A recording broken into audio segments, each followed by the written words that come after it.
Could you guys speak for a second? Test 1 2 It 3. works. All right.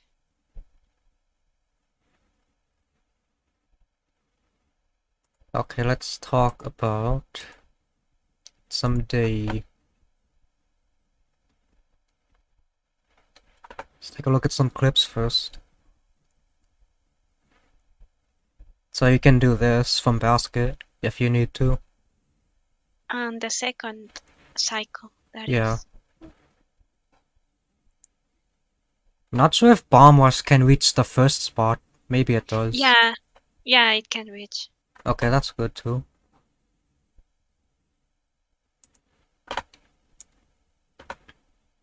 And also this one from the same platform on high tide. It's convenient. You don't have to go down there and throw. And also, I just want to show something. On high tide for the fly fish that's over here, this one. Let's just get some images.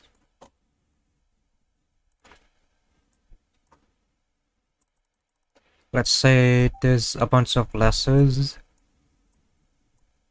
and they usually take this sort of route to basket. When this fly fish launcher is open, you can actually go down here and then throw a bomb and then go back without getting pushed back too much by these lessers. Because this middle area is generally clear because of how the pathfinding works.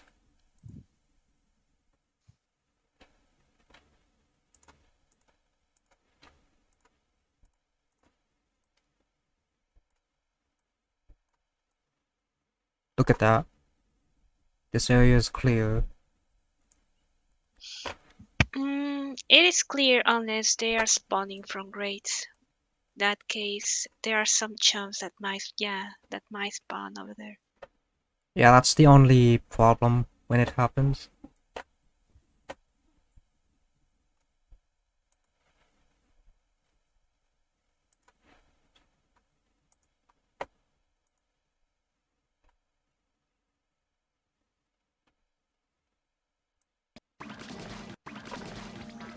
Yeah, by the way, you can do this. If there happens to be a fly fish there that you're already going for and there's an eel that spawned, the person at the front of the group can lure the eel away back to the water.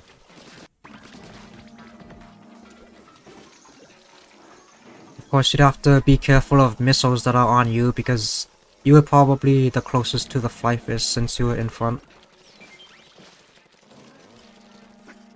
And also you should be careful not to get off of the wall too early, so that the eel would block the eggs that your teammates are getting.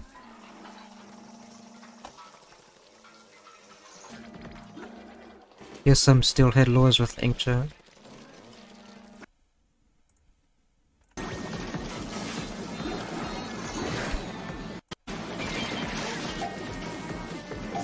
So you have to be on top of this part, I think, that is slightly more elevated.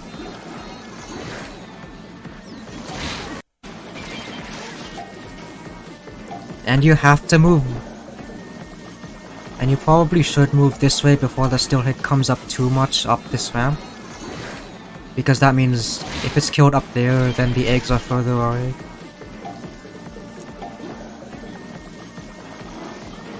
Oh yeah, talking about steelheads, there's a place in high tide where it's at the fly fish spawn point where steelheads usually get triggered because we're running eggs on middle. In that case, yeah, that's part of there.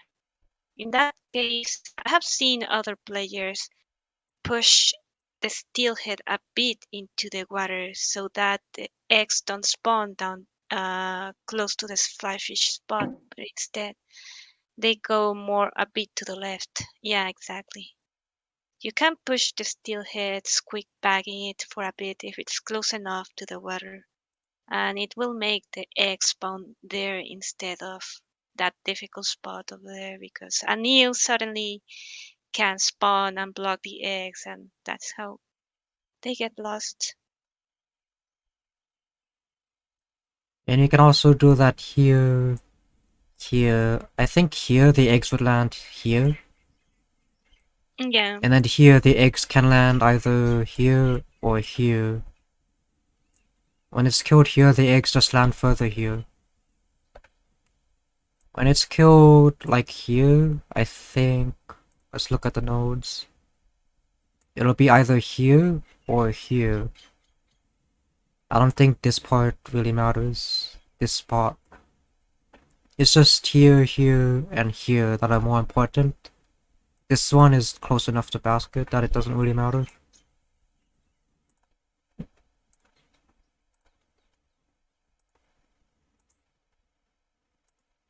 Here's a high tide steelhead lure.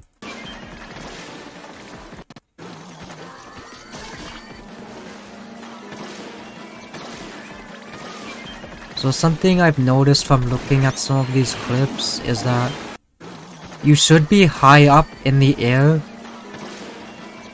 middle, at least at the, or at the most, when the steelhead bomb is in the middle of exploding.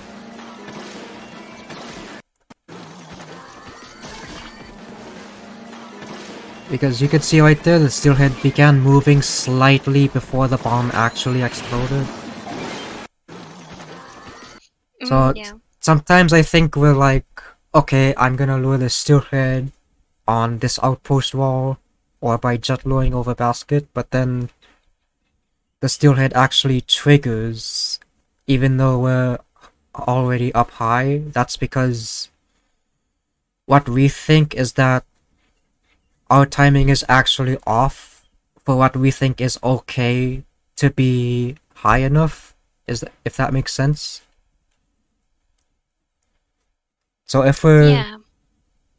for example, if the bomb just exploded and we just got to the high point, then that's when the steelhead still triggers. We need to be earlier than that at the high point.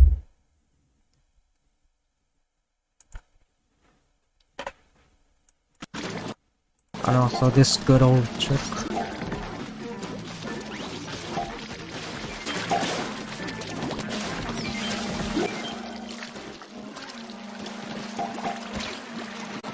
Remember to always paint the walls even on high tide for situations like this.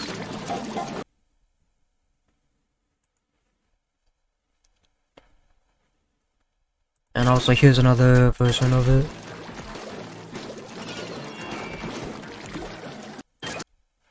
So to explain this one, let's look at the route map. So normally the steelhead would come this way, but if it's on the grate, it would actually drop down like this around here. It's the same exact place as the clip actually. Right there.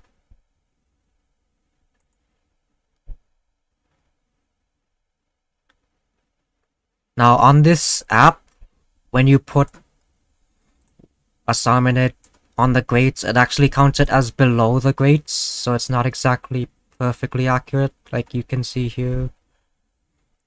The steelhead just walks off here, but that's not actually possible in the game. And as soon as I put it on here, it changes. So if you put it on the grates, just know that it counts it as under the grates, not on the grates.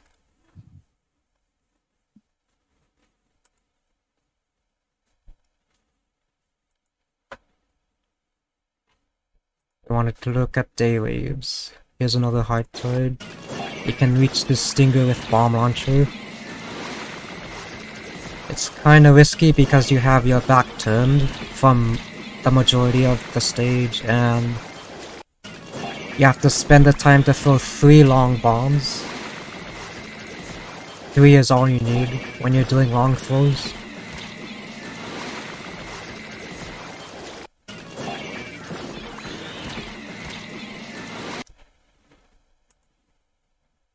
Oh, here's a low tide clip.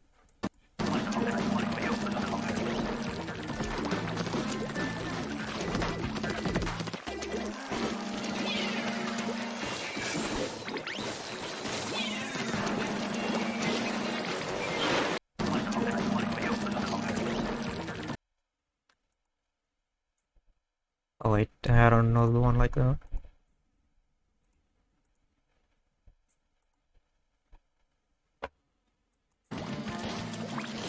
So this middle one you can reach from this basket area.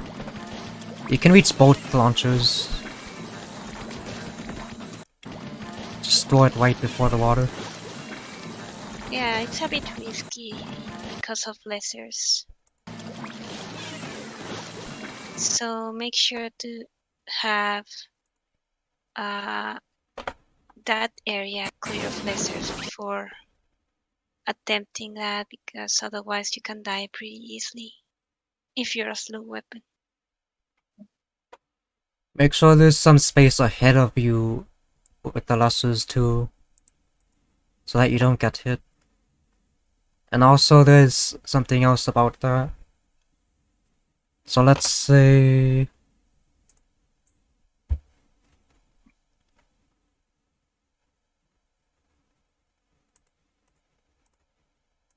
there's a train of lasers like this coming from middle. And here's the fly fish. You want to go bomb it, but there's these lasers. If you stand here, the lasers will obviously come toward you, right? And you would have to deal with them. But if you stand here and make them come here before you go bomb the fly fish, then you have a path open to just go in quickly and throw a bomb, and then retreat backwards. You see what I mean? Yeah. It's the same for Mars too. You can lure the Mars here. Oops. Make it attack here, and then you're suddenly free to go bomb the fly fish. And eels too. Make the eel come here, go, and then come back. It's fast enough to throw a bomb. So if you need to be in a specific place to bomb up fly fish or something else, don't just stand in that spot where you would bring in other lasers and stuff. Lure the lasers away somewhere else and then go in at the critical moment. Let's see, what else? Oh yeah, on normal tide, not just normal tide, but almost every tide, or just every tide actually on this stage, you can have stray fly fish spawning when it's not actually, when the spawns aren't actually coming from that direction. So like, let's say the spawns were coming from this area, they were coming from the grates, and a fly fish spawned with the grate spawns. But that fly fish is already there, there's only one fly fish spot, so instead, the fly fish spawns here. You have to watch out for that, especially if you're a special like Ray or Jet. You don't want to miss out on those spawns.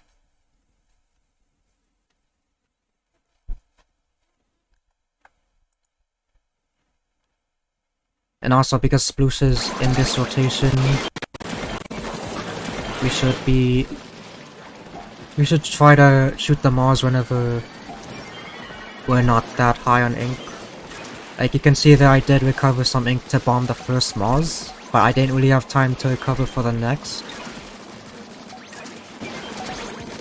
And so I just killed 2 Mars in a few seconds with Sploosh. And maybe a little bit of help from the other weapons. Sploosh just needs 2 cycles to kill Mars. 2 Mars cycles, that is. Yeah.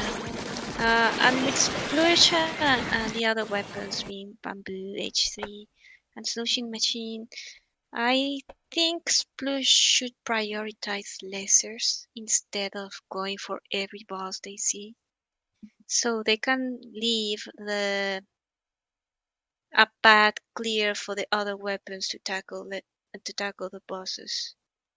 Something that I notice on rotations like this that has Dapples plus three other not good weapons for lessers, the Dapples will always go for bosses where it's not optimal. Just clear the path for the other weapons. Yeah, if we're talking about bosses versus lessers, let's say there's a steelhead and a scrapper. Or not a scrapper, an eel. How much HP total is that? That's like... Steelhead is 300, eel is 500, that's 800 HP total. And that's not mentioning the steelhead explosion can kill the eel in some cases. So that's only 300 HP needed. Most weapons can handle that on their own without much issue. But lessers, on the other hand, let's say there's like 3 Kohawks, that's already 1200 HP. Many weapons are gonna struggle with that. Plus Chum, plus Small Fry. That's already like, what, over 1500 HP. That's why lessers can be more annoying than bosses in many cases. Because you have to consider the total DPS of certain things.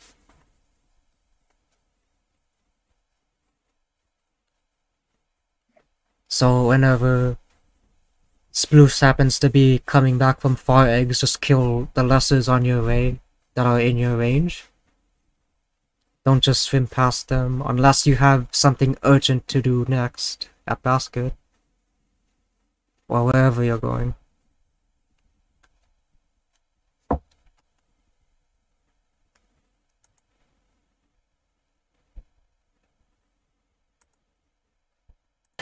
I remember to do this whenever possible. And that you spawn on this side.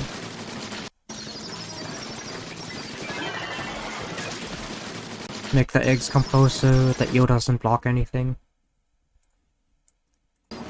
And also on high tide, make the eel go around instead of coiling up at the top where I'm standing.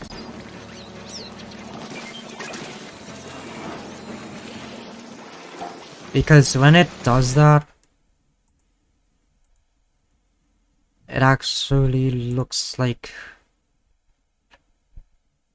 Let me show this off. It'll go like this. Like this. Like this. And see how the tail is behind this wall? That's usually what happens. And that's really annoying to deal with. And also you have to consider the hitbox is kind of big on the body. So in many cases you're not going to be able to climb up and deal with the tail.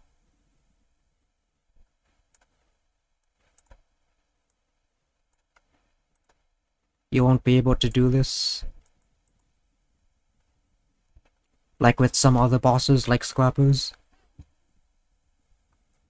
Sometimes you have to wait for it to fully like come down here. And then the tail is exposed there. That just eats up time and is inconvenient for everyone. Look how easy it is in this clip to just lure it normally. But look at that. Just hang on the wall a little bit, and then kill it there by the basket. Oh, also, if you kill that stinger there early, the eggs will come closer. Just by the way.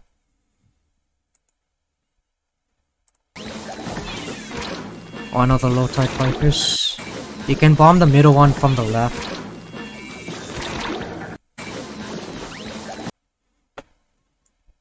Like, if you can do this, do it whenever you can. Because that's just more convenient.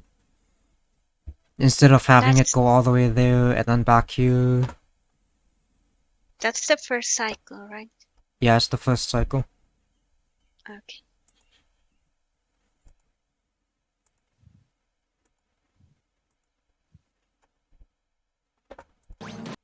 I remember that sloshing machine can do the what do you call it? There's no real name, is there? It's fast shooting while depositing. I don't know. Oh, there's no one term for it. You can name it yourself if you want. Double slosh. Slosh cancel. Slosh strafing. Oh, that doesn't work. I'll just call it double slosh. You can... So the perfect timing is...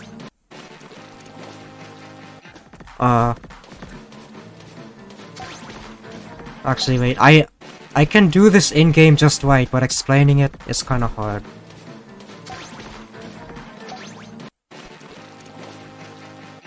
So you wanna deposit your egg right after you slosh, and then slosh again.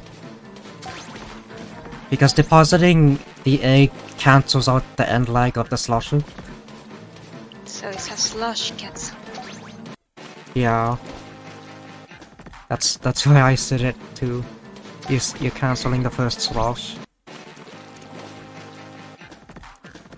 This works with,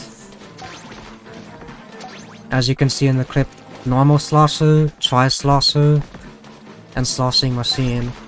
I don't think it works with X-slosher.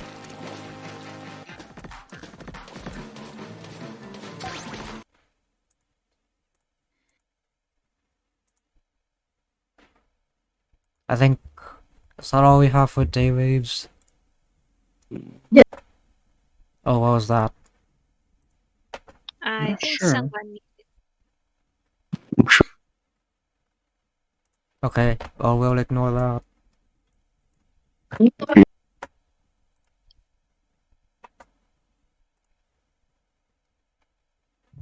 High tide. Bro, I'm gonna kick you out if you keep doing that.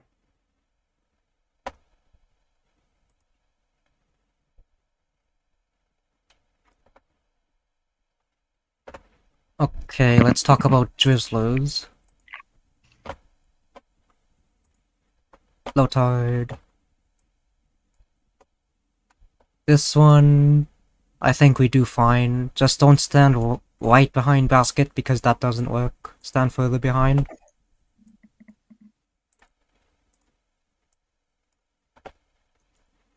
For this one, if there happens to be eggs on this side from a far boss, and you happen to be going there, and the drizzler is about to jump, you can actually stand here and make the drizzler jump to basket.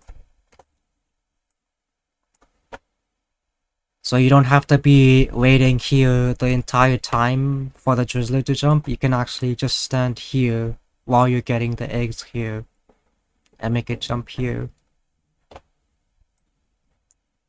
Yes, I was gonna ask, is there a priority for like which drizzlers would jump to A first? If, for example, we had a drizzler in B, another one in G, and then another one like in F or E. I imagine it's the first one that would jump.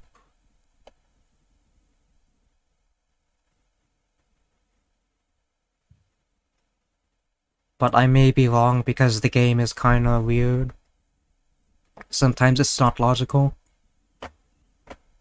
Yeah, sometimes the drizzlers just stand there and don't move after a few seconds. And sometimes we expect one drizzler to jump to A, but then it turns out it's another one. For now, I'd say it's the first drizzler to jump. But if something weird happens, then I think that may be lack of awareness. That maybe the drizzler you were watching is actually the second to jump. Mm-hmm.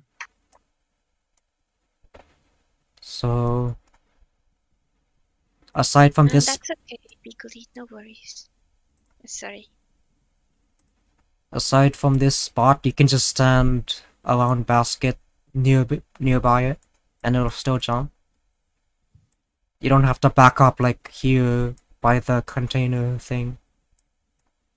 It's the same for B as well, though it's kinda closer than F, as you can see here. There's a little bit less distance than F from basket. Once again, you don't have to stand like by the cannon to lure it. You can stand pretty close to basket and still do some stuff like deposit eggs. Yeah, it's pretty much only the middle drizzler that needs a bit of going further back to lure. As for C, you would need to back up behind the cannon. E, you'd have to back up near the water, behind the container. Though if they are in these spots, usually they're already stalled and we're waiting for them to come to basket. Still, remember to watch torpedoes coming from these directions if you know there's a drizzler there. Mm-hmm. If it's coming from behind, you'd want to stand behind where the basket drizzler usually is.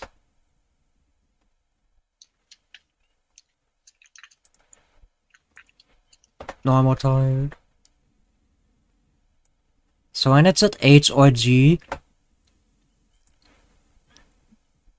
let's try to kill it here at I, at the start of the wave. Or maybe sometimes at the middle of the wave, if we're luring stuff from grates that are coming to basket. Though remember, if it's something like a steelhead, eel, or scrapper, remember to stand on this part, or else they'll come this way. Let's take a look on the route map. Let's say we're standing here. Okay, wait. No. Okay, never mind. I guess if you're standing here, it's good enough for them to come here, so never mind what I said.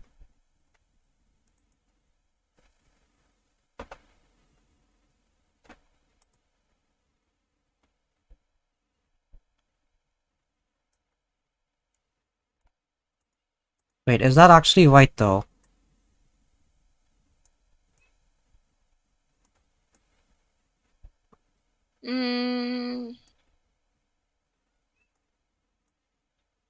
I remember sometimes standing in the middle and them coming this way. Might require actual testing. Yeah, because that area is a bit finicky with the website due to the elevation, or 2 levels that is. Well, whatever the case. Kill the drizzler here, get the eggs, go back. But if there's something like an eel that is coming, then let's lure it to basket, because then the eel would block the eggs. Or if there's a steelhead, it's better to not trigger the steelhead. So let's lure it to basket in that case. The drizzler, that is. Lure the drizzler while luring the steelhead without triggering it. Because that's just faster overall. Or should I say that's more progress overall. The steelhead comes closer without stopping the drizzlers at basket, we get the eggs.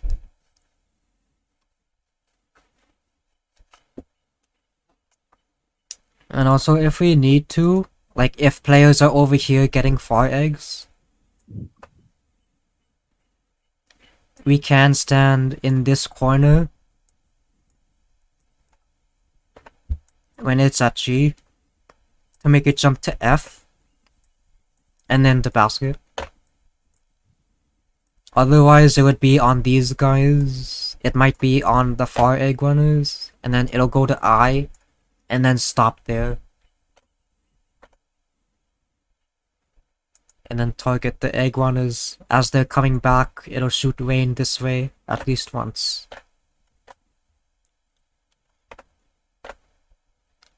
So just basket players, be aware of drizzlers and what you can do with them.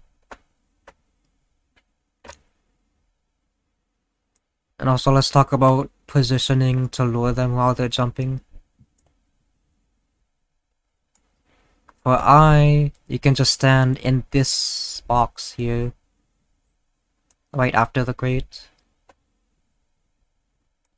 When it's coming from L or J, same place. And also,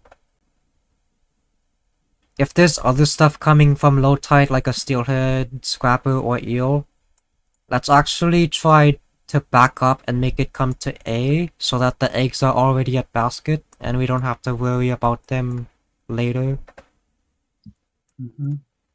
But otherwise, if we don't really have to worry about anything else and we have the time to, let's kill it at K.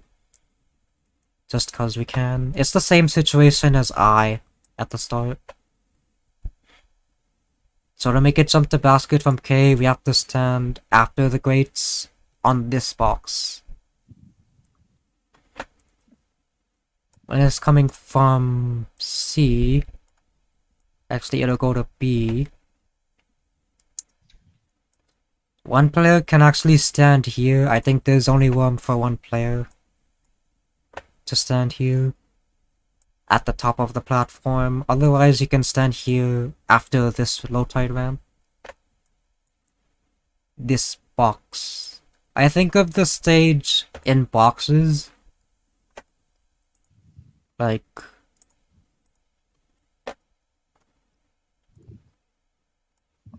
this is a box. Box, box, rectangle, box, box. You can see what I mean, right? Yeah. Big box, middle box. Because that's just how these stages are designed. The pathfinding is straight lines, so they gotta be boxes. In Splatoon 3, I expect there to be rounder paths like we saw on Sockeye Station.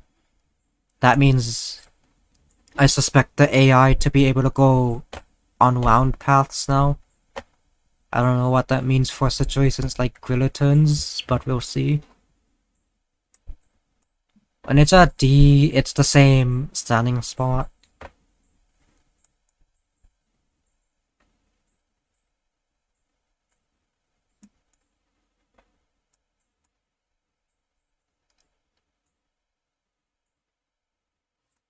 And also, I might jump to F if we're standing here.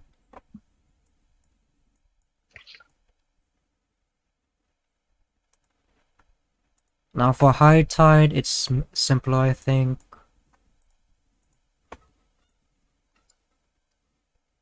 When it's at F, it's the same as normal tide. When it's at E, you don't really have to worry. Because it's mostly on the great side.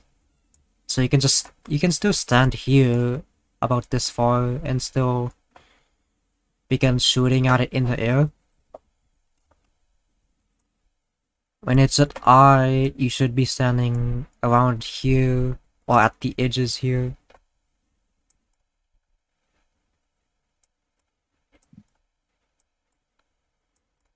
I think even on high tide, we can afford luring it from K to A if there's stuff like steelheads coming from here.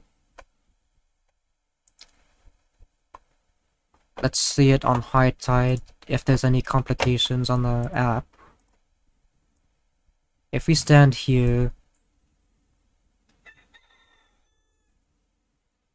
so the steelhead already has to be about here if we want it to. If we want to stand here for the drizzler lure. If it's here, it'll come this way. So just keep that in mind that the steelhead would come that way if we want to lure the drizzler. What's more worth it, luring the drizzler or making the steelhead? Actually, no, we usually kill the steelhead over here anyway. So having it come Yeah. like here is not that bad. I'd rather lure the drizzler, which makes the eggs come from here all the way to here, and is safer. And killing the steelhead here is actually safer because it's away from the spawn point, from lessers and stuff. And we can jump easily from here to here. So I'd say lure the drizzler in that case.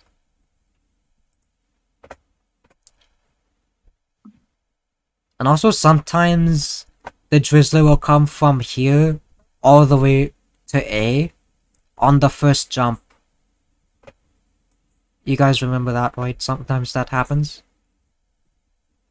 Yeah. Instead of going to E, it just jumps right to A when the spawns are at grates. So watch out for that. If you hear a drizzler, just know it's coming from this spot to A. So like you can whip your camera to the grates and then in the air. Now this also applies to normal tide when it's from I. Let's say the drizzler at I is already stopped. And there's teammates like over here working on stuff. You can come here.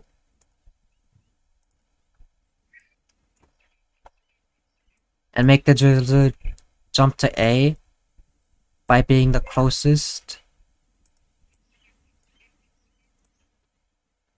Now how you can remember on the stage is actually... Let's take a look at the screenshot. And it's about the corner of this circle of your spawn point. This corner edge here of the circle. That's about the limit of where you can stand. So you can use that as a reference point when making this drizzler jump to basket when there's other people nearby that could delure it.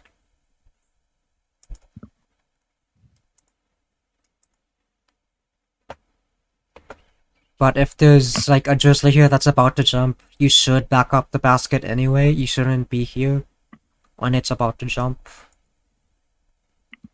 Unless there's already a drizzler here, in that case, this drizzler would have to jump here unless you take the risk to make it jump to F. But that would require some pretty calculated decision making among the entire team, because then these players at basket would have to back up and kill the drizzler at A. It's possible, but it's very high level, I'd say.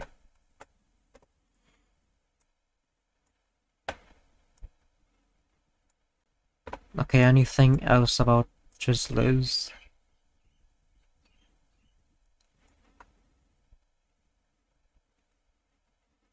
No. Anything else about daytime? Mhm. By the way, anyone that's listening to this is free to make questions if something's not clear or something was not explained.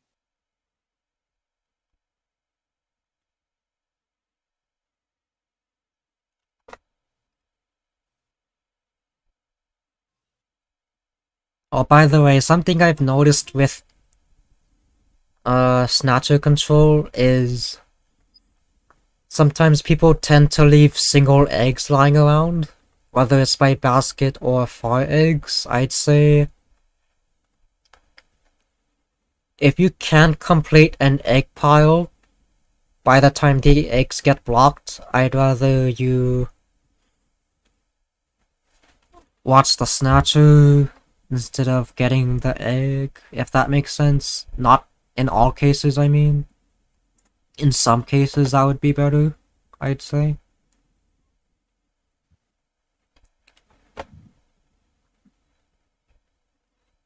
Oh yeah, I have seen that happen a lot with basket eggs. that people take 2 out of the 3 eggs, and by the time we come to basket, there's already a snatcher. So before going for a far egg, make sure that there are no single eggs around basket, because single eggs are the ones that are gonna be getting snatched more quickly than, like, say 2 eggs or 3 eggs. So just be careful with that. Yeah, don't just swim by basket, take 2 eggs and leave. Try to consider that maybe that single egg left behind might get snatched, because there's a lot of stuff going on at basket that maybe the basket player might not be able to handle all by themselves.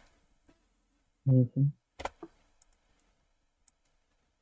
The alternative would be not getting any eggs and just going straight for your next objective, and letting the basket player or the rest of the team handle those eggs when it's time to collect them.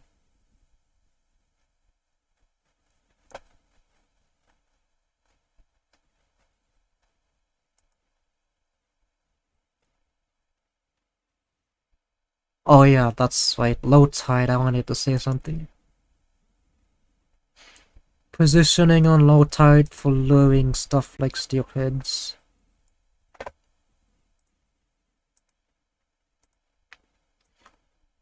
When they're coming from here, sometimes they're lured to the back, which is Oh inconvenient. yeah, that's annoying. So you want to lure them here. This way. So the way to remember is there's a line between... Okay, actually... Behind this gusher, in front of this gusher. That's how you remember it. That's the cannon. I mean, not gusher, cannon. Cannon gush. It gushes out torpedoes. So, closest player for steelhead stand in front of the cannon. The other players can stand wherever they want behind here, just don't be closest to the steelhead.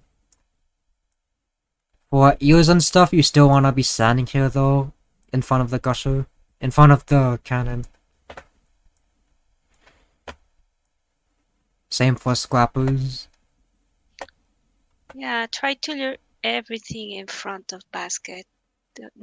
Try to minimize the number of bosses that go beyond the basket, because it's just really annoying and limits mobility by a lot. And also, it's just close to the basket when it's at front, that's just easier to collect eggs.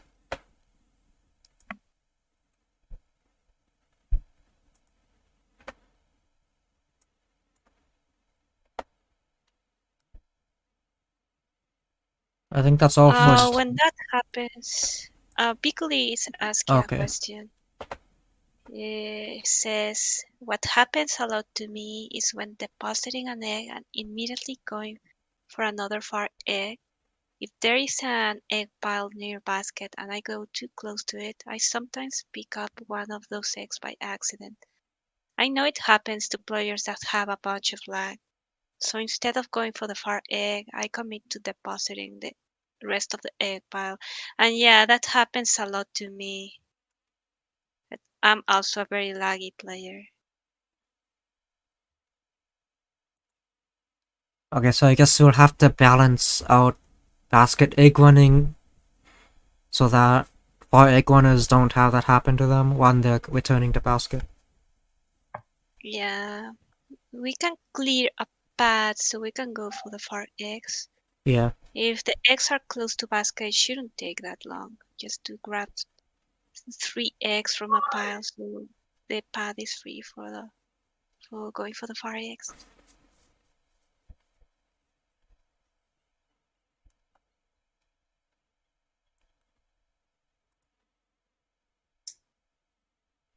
I think that's all for day waves. So let's move on to the next one.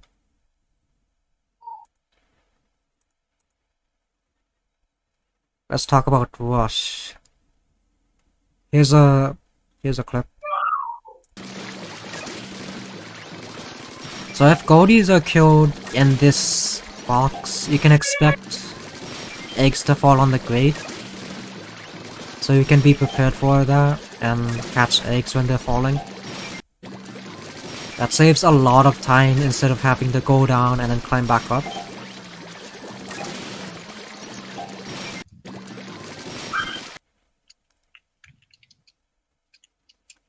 When they're coming from grates, it's kind of unavoidable that some eggs would fall through the grate, and sometimes on this side as well. Mm-hmm.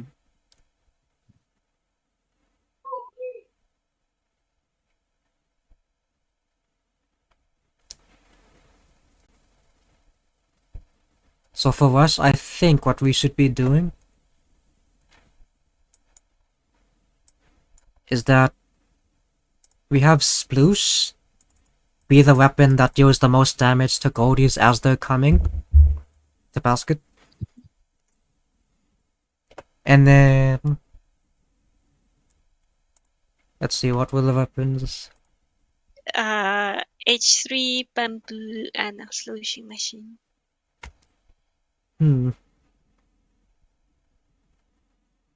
Doesn't look promising. I'd say sloshing isn't that bad for filtering, because it can hit multiple. I have a clip for that. Yeah, you need to aim a bit up. Up or to the side, Yes. because they tend to come in lines. And the sloshing machine excels at that.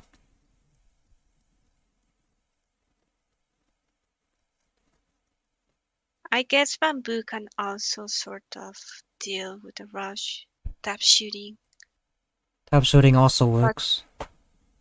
but I'm not sure how reliable is to have sploosh away from basket for too long. Yeah, because H3 and sloshing isn't too good at dealing damage to goldies.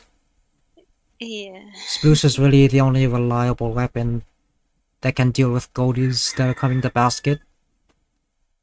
Because the worst thing we want is the goldie to bother the aggroed player and push them off the platform or something.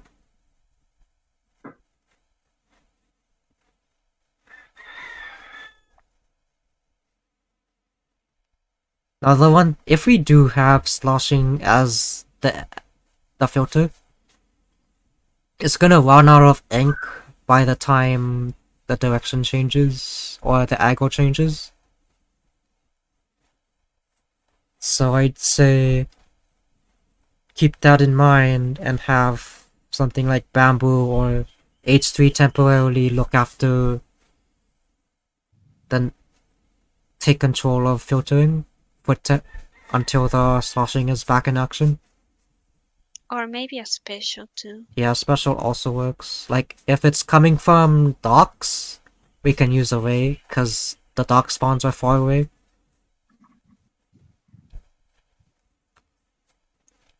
Actually, what I want to try doing is having a special every other aggro switch.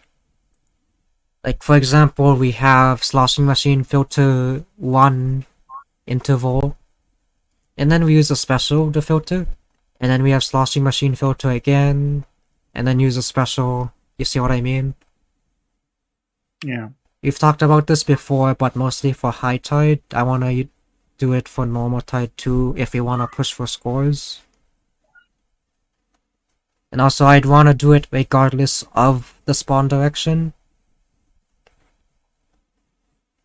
So like if it's far away at docks, but we don't have a way, I'd still want to use a special like bomb rush to deal with it some little bit.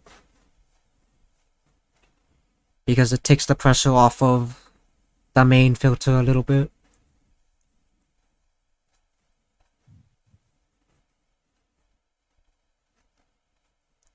On high tide,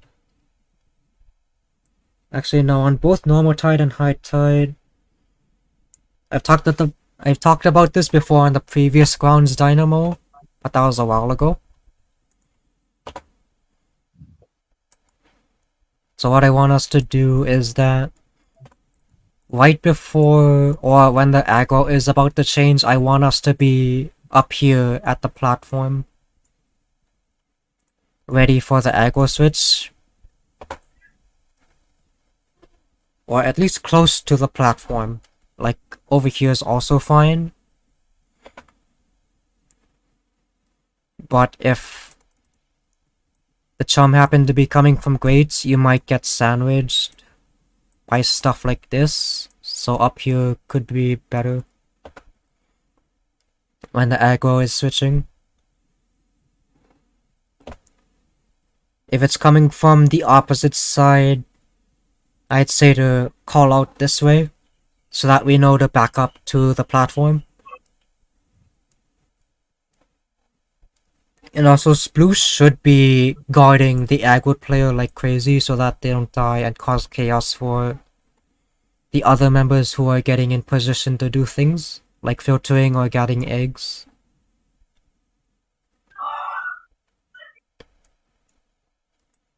Like, Sploosh can be up here, and the aggro player can be back here. Just in case, make sure the wall is painted so that you can wall cling in case a goldie somehow makes it through. Whether the sploosh made a mistake or it's laggy and the goldie is somewhere else on the sploosh's screen. What tends to happen is that players sometimes move this way, they get pushed off, and then the lessers surround them like this, and they die. Or they get pushed off here, and lessers that are here sandwich them, and they also die. So wall clinging before it happens is better in that case.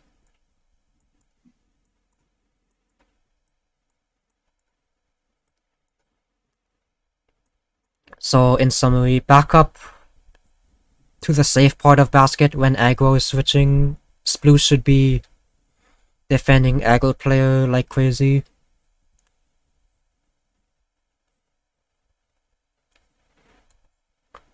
H3 and bamboo can be, or really any of the weapons can be collecting eggs doing this afterwards, after the aggro change, and everyone is in the right position. We can actually have another player down here getting the chums that are coming through the pass, because there are 5 spawns that are at grates, and 2 of the spawns go through the pass. So that's still almost half of the spawns coming through here. So what they can do is shoot the chum that are coming through here.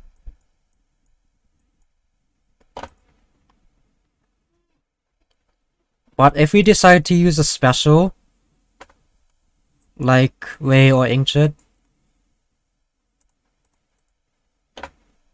I'd rather have us focus our firepower on this side, because that's where most of the spawns, 3 of the 5 spots will be. See, here and here.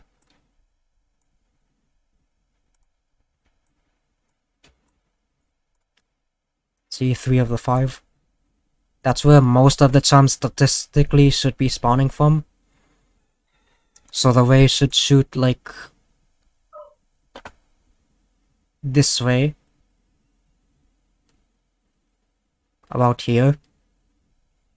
And the jet should be shooting here as well. Bomb rush should be throwing bombs here as well. It's the same spot for every special. As for low tide, if they're coming from there,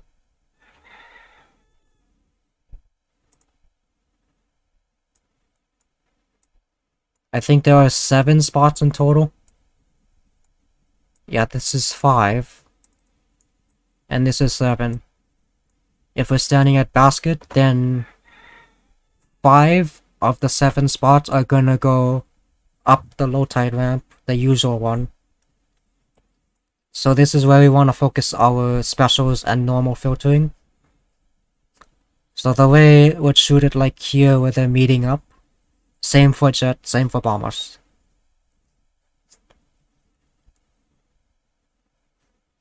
And also, while we're using specials to filter, I want to try doing some snatcher injection where we leave 3 eggs on the field. And Which one? Which eggs are the ones that you want to leave? 3 eggs near basket. Or if there are no eggs, 3 eggs from the first goldie that is killed during the special. Alright. And when the special, about a couple seconds or maybe when the special is about to end, we collect the eggs and stop injection. Because we wouldn't be filtering anymore at that point with the special.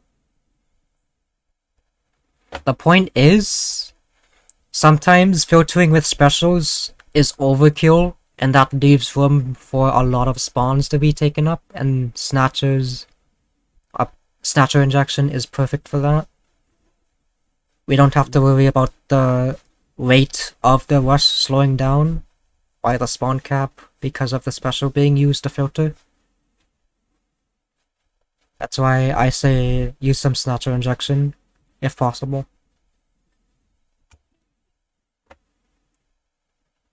On high tide rush,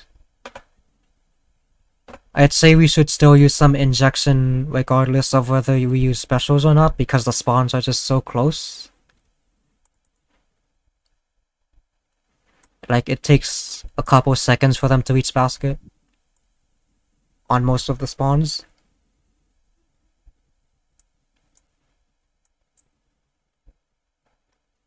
Now keep in mind when they're coming from the grates. I sometimes see chums come down here. Even though on the app it says it should be like this when you're standing around here. So I suggest standing on the platform like usual when they're coming from grates. And also make sure to kill them about here. If you kill them above here, some of the eggs might land here, and that's just a pain to go get. If we don't get it, the snatcher's gonna get it. That's a waste of 1 egg. Or a few eggs, depending on how many eggs are there. So Sploosh should be on guard. They shouldn't be letting the goalies go past the ramp, or on the ramp even. You may get some eggs here, but that's better than making them go here. Making them go here is the main issue that I see when they're coming from grates. Because the goalies are killed past the ramp, on the ramp, or above it. On high tide, I especially want to do the alternating special strategy, where every other interval we use a special to filter. So even if the main filter is doing fine on the second interval, or on the interval that we would use a special, I still say use a special, just cause it's better that way. It's easier. It gets some stress off of the filter. It lets them recover ink. It lets them run eggs. It lets everyone else run eggs.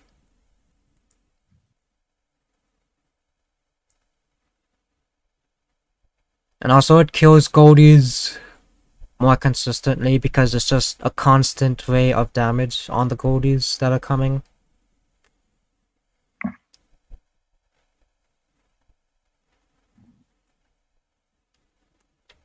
Anything else for rush?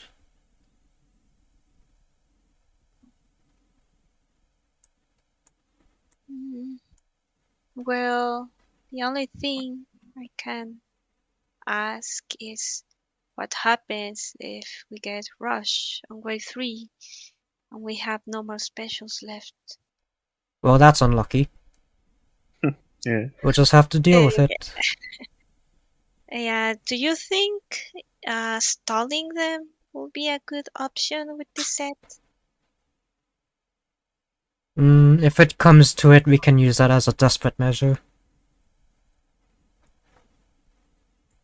Like, if there's just a ton of eggs piled up and we have a hard time dealing with the rush as it is, we might want to do some stalling so that we can get the eggs and get ourselves back on our feet. Because during that time, we'd also recover ink and such.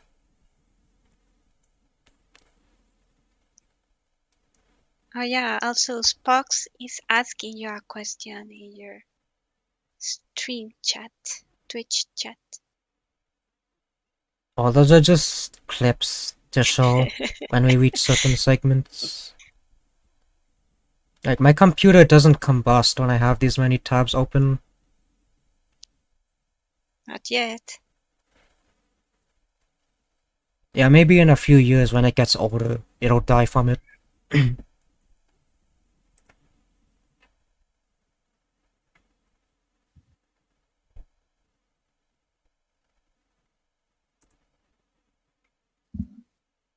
Also, how many eggs to use for snatcher injection on high tide? I'd say 5 at most. So what I've seen happen sometimes is the first goldie that spawns on the wave, the eggs are collected.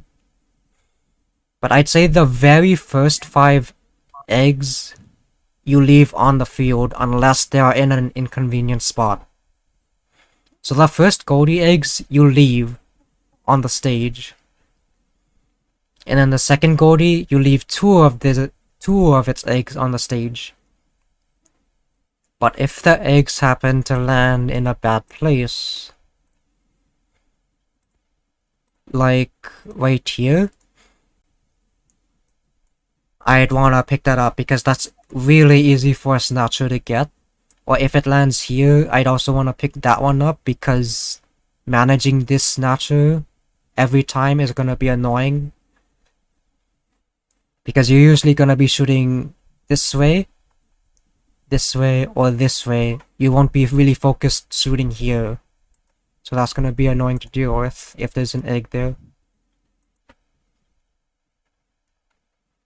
Now if there's an egg on the grates,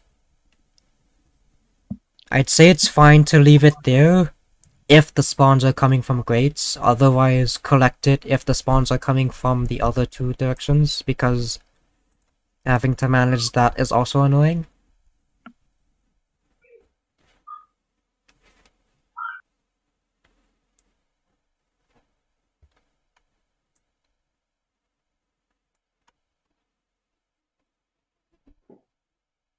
I think that's all for Rush.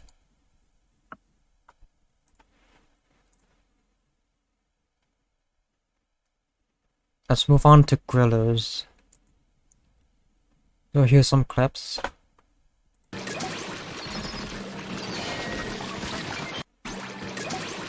So fun fact, if you stand to the side of a griller when it's coming straight at you, it'll actually stall for a little bit, like half a second, or maybe under half a second actually.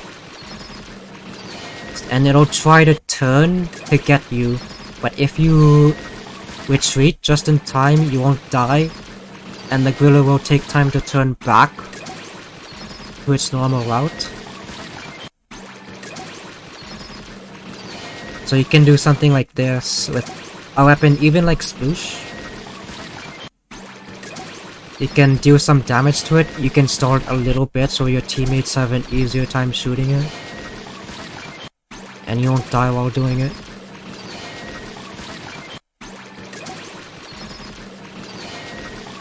Oh yes, small fry control on this set. Sloshing. I'd delegate sloshing to do it. Now here's what I want you to do with sloshing. How to deal with the small fries effectively.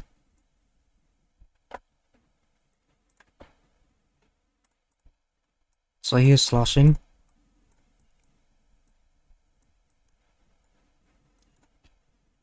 And say a bunch of small fry coming this way.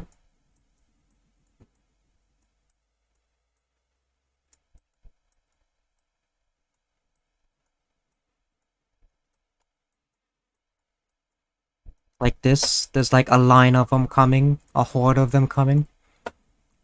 What you don't want to do is this. You don't want to be shooting at the head of the line. What? What you want to be doing is this. On top of them, similarly, in a very similar way to how to deal with Chum in Rush. Yeah, it should be easier though because you're just sloshing right above the small fry. Yeah, the problem with slow shine is that sometimes the small fry are not in a straight line. Sometimes they just go in a circle, so you require plenty of flushes to get rid of them. In a circle, like they go around in a circle around the slosher. Yeah, In that case, yeah, around. Sure.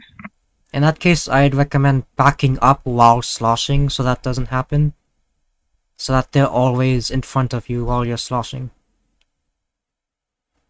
Or at least to the side of you, because that still sometimes gets them as well.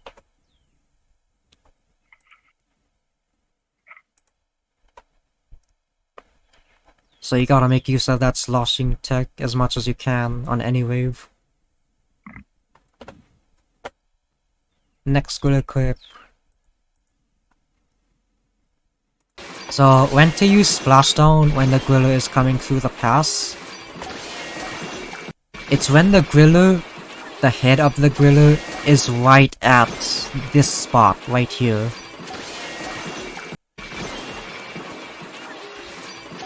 And you wanna be splashdowning on the edge as well, so that you don't get blocked by the platform. Splashdowning this griller can be good when your team is over here dealing with something else. You can solo stun the griller if you don't have the damage to do so, or the ink.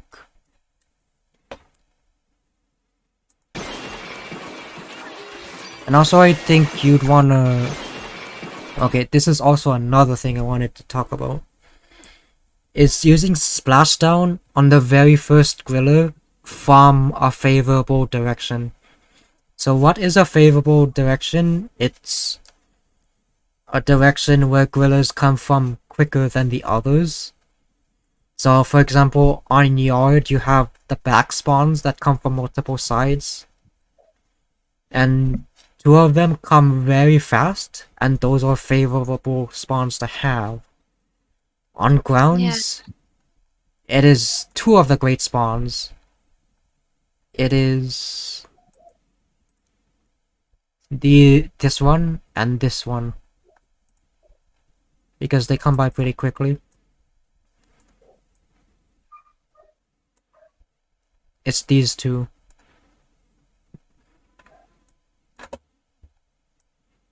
So I'd say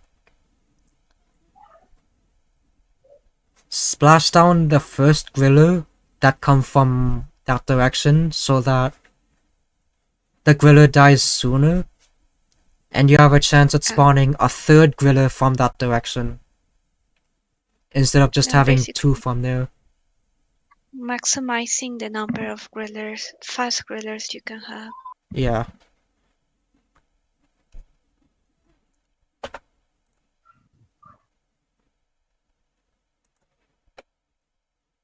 And I want to do this on every stage as well where it's applicable. like on the yard's back spawns.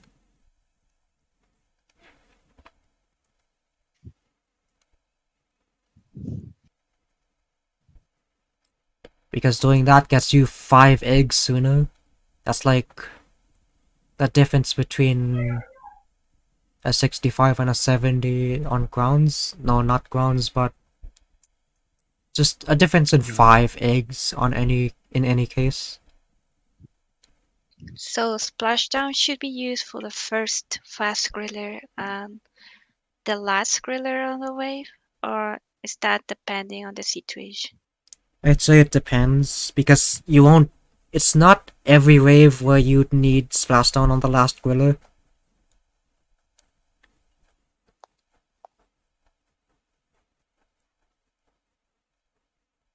There are some cases where splashdown is used to solo stun a griller that the team can't reach in time, or that the team would have trouble dealing with because of their current position. Like, for example, if a team is dealing with a griller that was here, but there's a griller coming from grates, someone can solo splashdown stun this griller, and then everyone else can come over here to shoot it now, because it got stunned by the splashdown. You see what I mean? Yeah, but I mean, what I mean by the first fast griller and the last griller is just if the overall wave is smooth and you don't require to solo stun.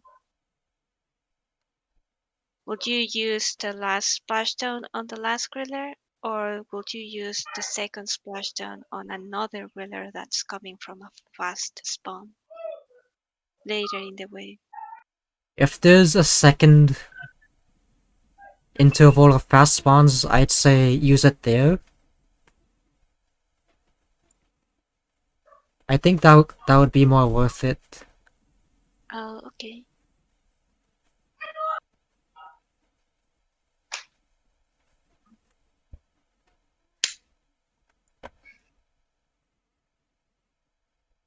Because I think using a special to try to push the score higher rather than trying to guarantee a kill is better.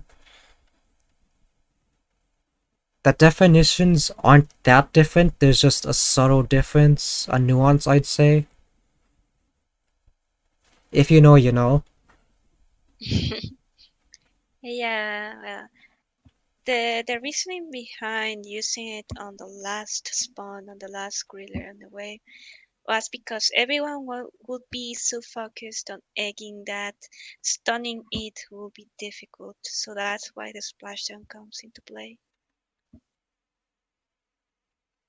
Regarding that, I'd also want the sploos to be on their game when it comes to stunning and damaging grillers. Like, I don't want the sploos to be, like, he'd say, here, when there's a griller over here in the pass. I'd want it to be up here, ready for this griller. Because the sploos is just that important for damage, and it stuns really easily as well. It contributes the most DPS of the 4 weapons.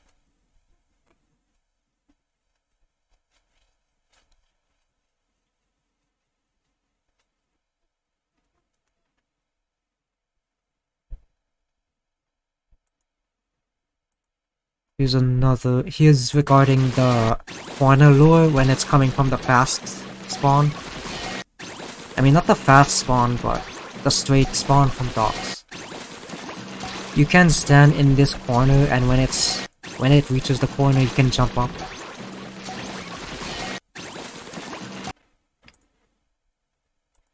Now, alternatively, you can walkling like that and then exit the wall cling as the griller is coming. Oh yeah, you need to wall clean next, close to the edge, otherwise the griller will take the Yeah, normal right path. here. If you wall cling here, that won't work. The griller will come this way as if you were on top of basket. And it's the same for standing, I think. You have to stand here. If you stand here, I think the griller will also go this way. So in both cases, you have to be at the very corner to make it possible.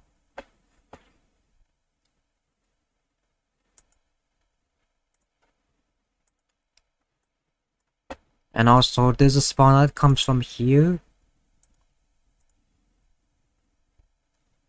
I think what we've agreed on before is to lure this one normally, but this one we lure quickly here.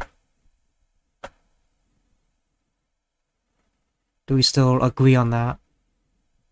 Yeah. Yeah, I agree on that. Also, look at this. 4.4 seconds, 4.5 seconds. Like, even this, that's about 7 seconds. Even though this is straight on. Like, see how good these fast spawns are right here? You need a lot of these, I'd say. Yeah, it's different for high tide though. On high tide, they come much faster. Speaking of high tide, what are fast ones on high tide to use splashdown I on? think the ones that come from low tide. Specifically that one, because you can stun that one as soon as it over the ledge.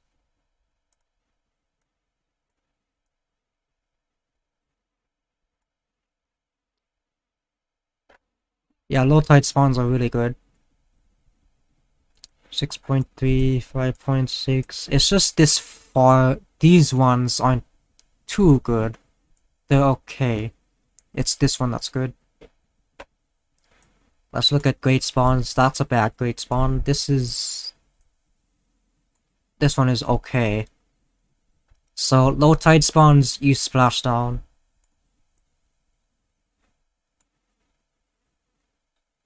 Unless both grillers come from here, then don't use splashdown, because by then the next interval is already active. If it's from here, then use splashdown. If it's the first griller of this direction, I mean. If it's the second griller, it might not work. Because that's too late. Maybe.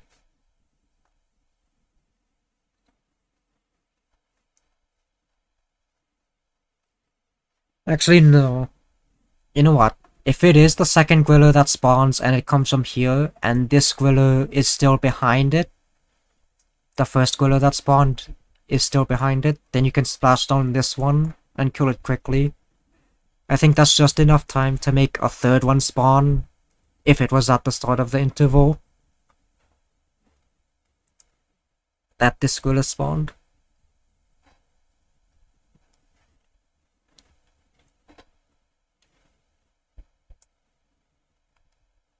Where will you use the splashdown? Ideally, it would be here as the griller is coming up, and then it would get stunned maybe here around this area. As for the timing, okay, so if you splash down this griller and it got stunned, okay, let's look at the clip again.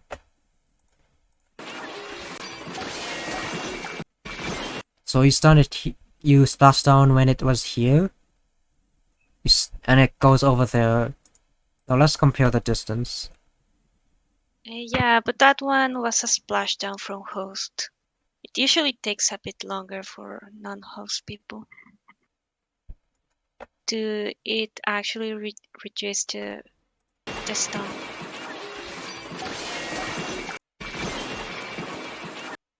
Okay, so if you have some lag, then you should do it earlier.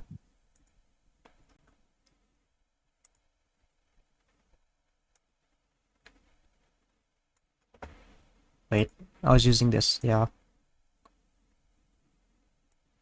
Okay, what is this? This is 1.5 seconds. Let's try to match that time.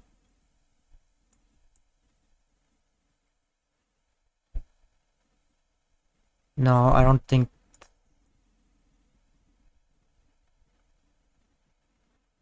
I'm not sure if you'll be able to splash down in time before the squilla turns at this corner, and the tail would be turned away. Yeah, seems like it's very tight. The timing is very tight. Seems like you would have to splash down... Actually, no, it's possible. You can splash down before it actually spawns, I think, because you can hear it there before it spawns. So if you hear it right there before it actually spawns, you can splash down early, I think. You can activate splashdown early. We will need to know how much time it requires for a griller to actually get out of the water after it. You can start hearing it. So I think you start hearing it 3 seconds before it spawns. I'm not sure though, not 100% sure. Though it is a difference of 0.3 seconds.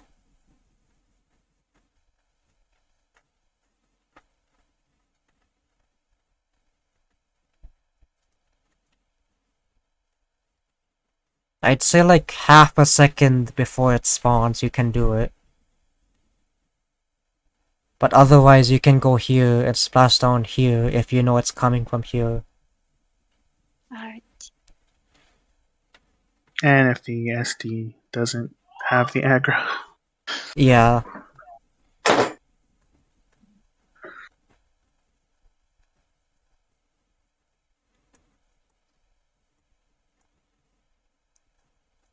Though, you don't need to use Splashdown to solo stun it either. You can use Splashdown as soon as it gets stunned to kill it quicker, because that's the goal. Not just to solo stun it, but also to kill it quicker so that the next spawn can be from the short spawn. Yeah, definitely very useful if the SD person turns out to be the slosher or the H3. Yep. And also, remember what I said in VC on the yard rotation where we use a special like bomb rush or jet when the next pair of grillers is coming faster. Not faster, but pretty fast after the last pair that we cleared out. So that small fires are under control and we can deal with eggs from the last pair without getting swarmed by small fires, as well as killing that pair faster. You know what I mean, right? Yeah. Yeah.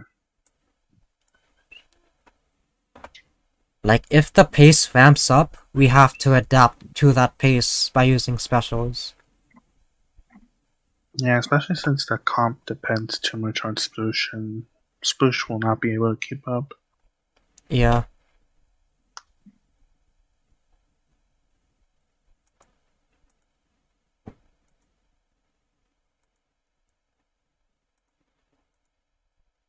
I'll move on to Mothership. Actually, no, let's talk about cannons real briefly. So this also applies to low tide as well if we use Splashdown or Jet. Maybe Jet, I don't know. You can also use Ray. But you can do this. Slight optimization. I'd say So going. in that, Yeah. yeah, you go, you go. I'd say there's not that much difference in time traveling to either of these locations, but I think it's fine. It's more. In this case, it's more of a save, or just to do it, actually, rather than to optimize it. I think it's just better to have all eggs in a single direction than all over the map. Yeah.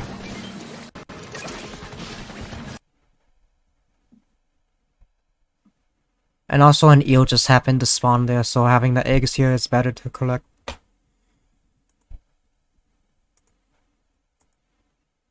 And you can also do it on the right side. If the eggs are like right there on the side.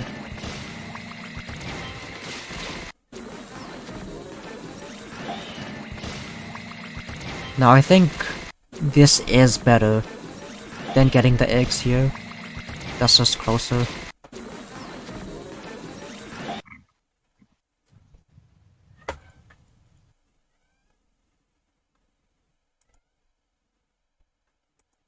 Do we have anything else to say about cannons?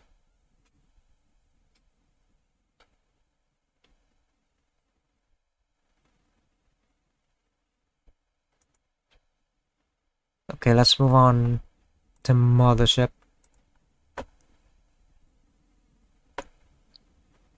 So positioning on normal tide. I'd want bamboo here. And then I want H3 as the second longest weapon here. Getting eggs that are around here. And then Sloshing Machine and Sploose can be alternating back and forth in this general area. Oh my god. Uh-oh. Someone's dog.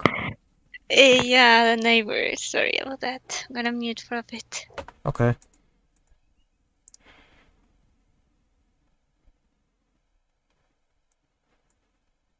So there's some coolers that land here, sometimes over here as well.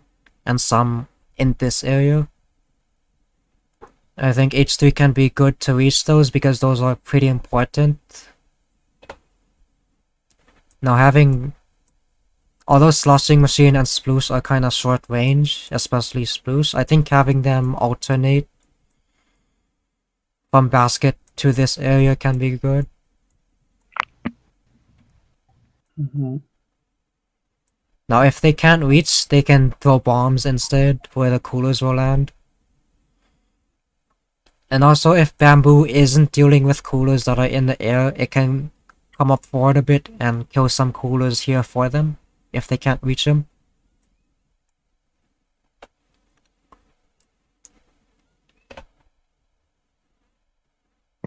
So I've had It some. might be nice to have this map posted on rotation strategies chat on the day of the rotation. For Mothership? Yeah, for Mothership. Okay. There we go. Yeah. I had some clips for it.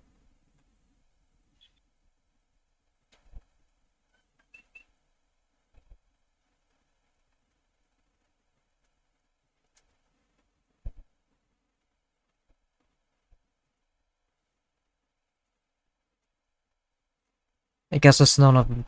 Did I actually post it here? Maybe I Oh, didn't. while you were clicking different tabs, I saw Mothership.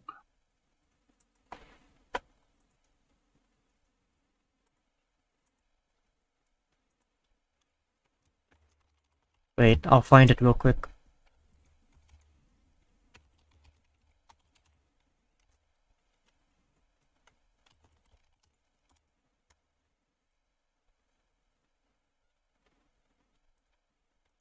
Okay, I found it. It's with bamboo too.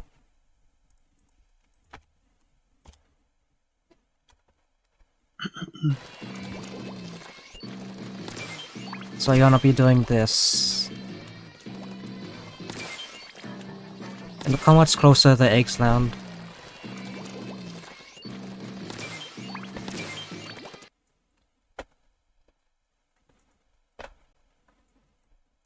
So there are some coolers that land farther away here. You aren't gonna be able to reach those with bamboo range. But for the ones that come here in this area, they're gonna be like having this trajectory. Like this. Which you saw in the clip.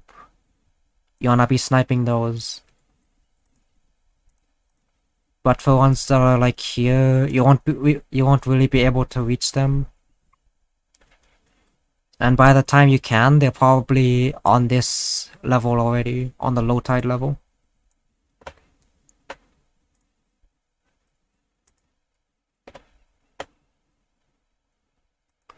Now, something else about Mothership. If we don't have any rays, we can try doing this.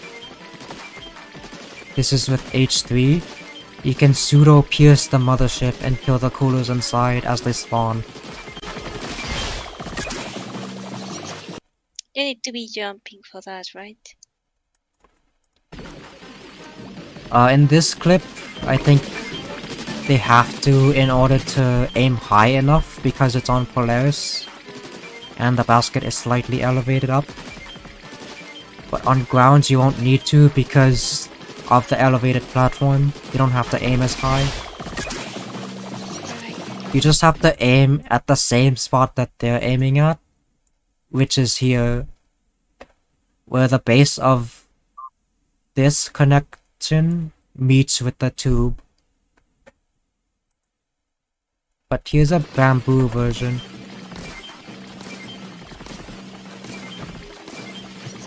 For the bamboo,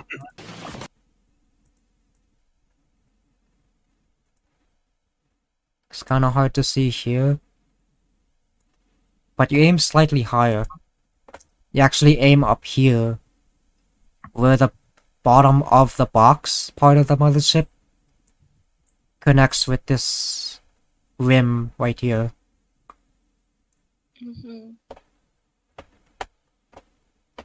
So if we don't have any rays, we can do that. The timing is very precise. So you need to shoot just before the Chinook leaves the mothership. It's not as precise as you'd expect.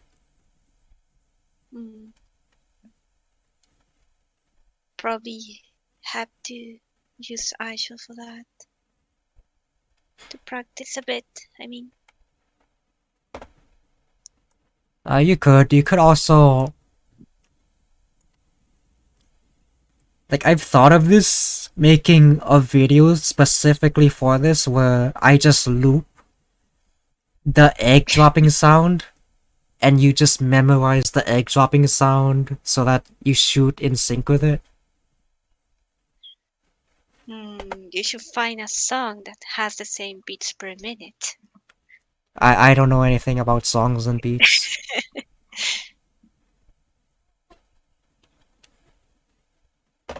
But I'd say, like, for some people, if you've played long enough and you've heard enough rays being used on the mothership and hearing the eggs dropping from the Chinooks as you're raying, I'd say you can memorize that and shoot at the same pace as it, at the same rhythm, not pace.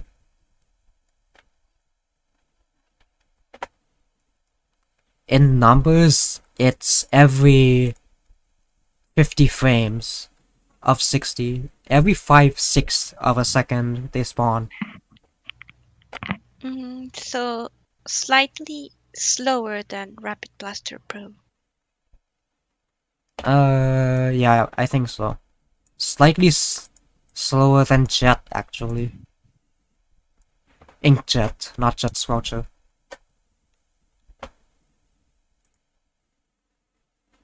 Try listening to this.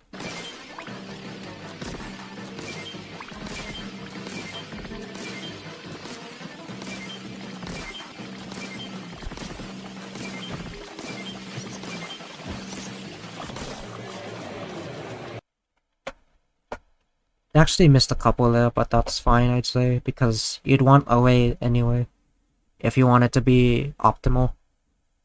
Mm-hmm. That's just for adapting if we don't have one. Or freelance strats too. Yeah. Also, keep in mind, you didn't have to full charge for the bamboo to do that. You could just tap shoot. Now, for when to raid the mothership, I'd say I haven't jotted down the timings, but position-wise, I'd say when the mothership is above this spot on normal tide. Actually, no. Maybe both on normal tide and high tide, you begin weighing when the mothership is above here. And then let the ray get as many eggs as possible at baskets, and then repel when the ray is done. This is the first approach. On the second approach, weigh the mothership when it's above here. It's like a second later than here, I'd say. Because at this point, you'd want the eggs to be closer. How does that sound? Yeah, it sounds good. I think localization of the mothership for Ray is a better indicator that numbers or missing Yeah. cues. And also remember to booyah if you do have a wave. Unless it's wave 1, where of course you have both ways. I'll do it anyway out of Yeah, out of it's good for building a habit. And this way, if you don't have a way, don't do it too late, because like if the mothership is already near basket and you do it, then there's no point, because everyone is not in position. They don't know what's going on because you didn't call out early. Mm-hmm. I'd say do it as soon as Mr. Quizz's message pops up. As at the earliest, do it there. Now for low tide, I think we've usually stood around here on the slope parts, but I've seen other players stand further back there, up here. Now this is with Splat Charger. I think it would be fine to do with Bamboo too, though I'm not too experienced with using this spot for any weapon. But I think we can try it out using Bamboo up here, because it's safer from lessers and stuff. What do you guys think? Yeah, it sounds good. We can give it a try, but you lose a bit of range. Yeah, With that's the bamboo, problem. if it's like-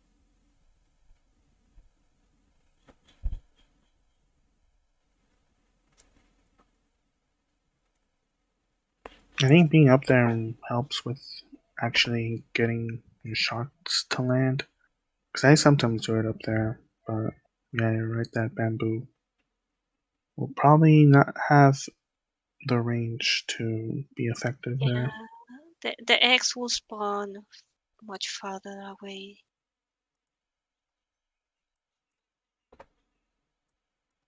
Let's try and see on the app. Maybe we should do it on low tide, actually. Let's see.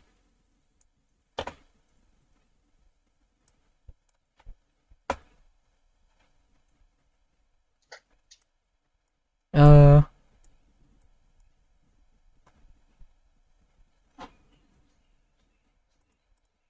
Let's say, because you're aiming up, it's not actually this range, it's more like this range.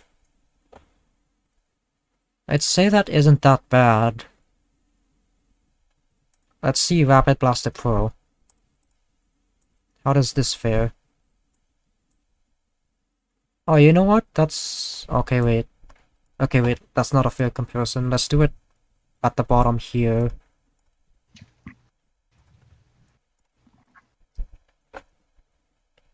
However, this time you're aiming more upwards, so your range Yeah. is actually more limited.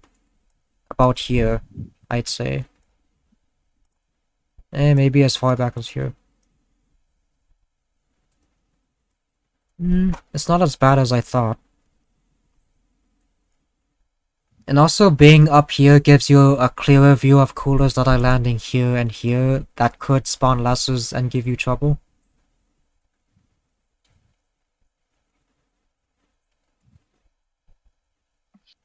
Let's try it.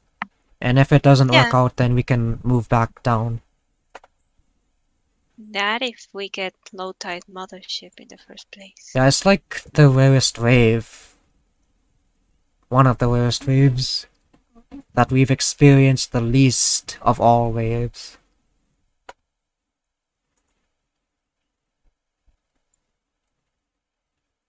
Also, if we're gonna go hard on Mothership, like if the score is looking pretty good, then we can afford to use Bomb Rush before or after the Mothership clings to basket on the first approach and second approach to clear lessers. So that we don't have to each deal with them. One person deals with them with Bomb Rush and makes it easier for everyone else. And also splash down on the second approach so that one player or maybe even two players can go out and grab a fire egg because the splashdown will do enough damage for them when they come back.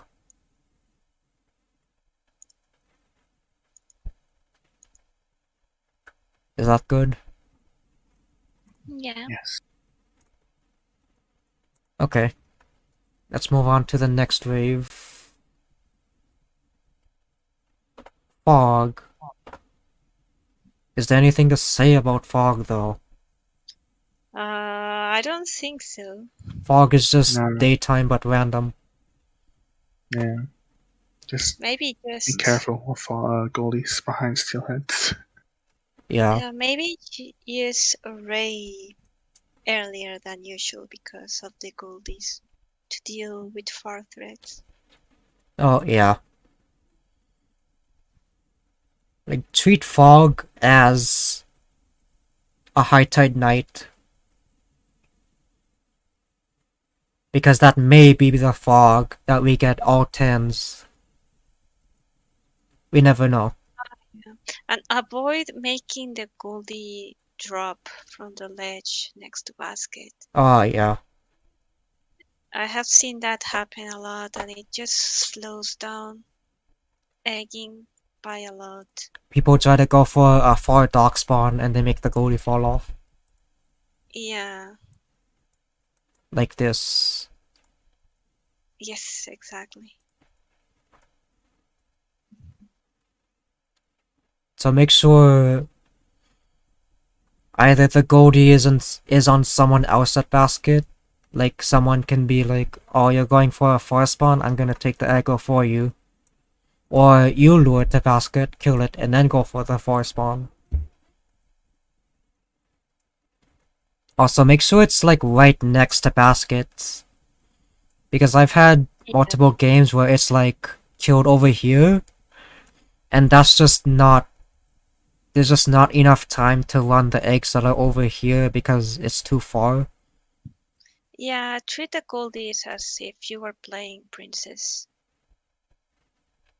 Because you have to also think, if we have a 10 egg that is killed over here, that's like 10 times the numbers you'd have to go from here to basket. Versus here, where you just have the host put in the egg the fastest possible each time. That's way faster.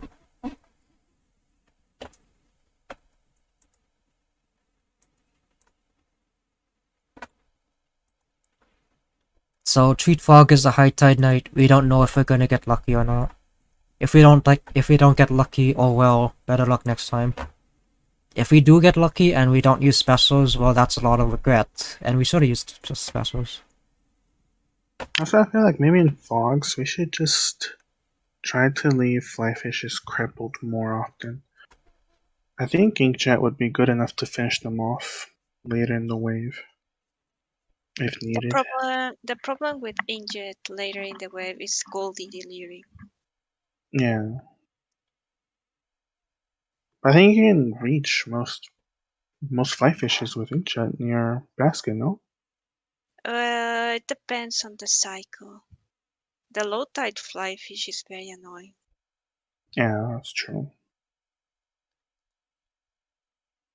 If we're not 'Cause we going have to for the use- flyfish eggs, then we can cripple them if there's too much of them. Yeah, because our games tend to be very fly fish heavy. Yeah, one player going out for a flyfish kill while deluring a lot of other stuff is not ideal. There's a couple instances where I can think of where getting a quick egg from a crippled flyfish is worth it when you have nothing on you. But that's gonna be uncommon with how many things are on the stage, I'd say. Yeah.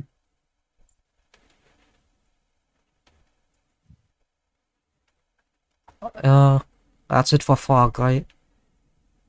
I think that's Yeah, all. pretty much. You're not gonna count seeking? Oh yeah, seeking. I have no clips for that. Seeking's just that bad.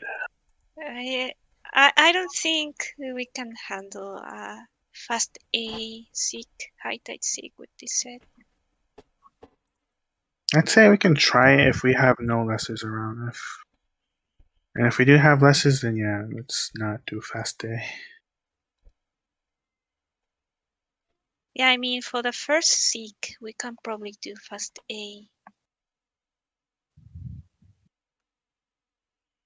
Okay, fast seek is do A first. If A is high, it's either in B or G. Open B next. If it's not in B, it's in G. What's ideal about this is that if A is high, then it's in these gushers, which aren't that far away to get. If it's in B, that's an immediate Goldie open right there. But if it's low, then it's either in C or F. If it's not in C, it's in F. And the advantage of the fast strat is also the fact that you never open more than 2 gushers per seek. Now with the usual strat, you open F first. If F is low, you open C. If C is low, you open A. At the worst, you open 3 gushers. With the fast strat, you only open 2 at worst. That is because F only has one connection, and that is C. Whereas A, you open first, it has 2 connection. It provides more information than F does. But the advantage of opening F first is that lessers will be less of a pain because players travel less on the grates than they do around basket, which is where A and B are, which is where you perform the fast strat. Yeah.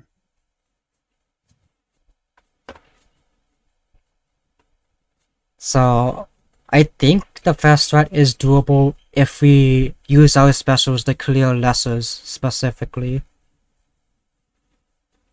And then we focus all our firepower on the Goldie with our main weapons. Because I think we have enough DPS to kill the Goldie fairly quickly with these weapons. Sploosh helps a lot.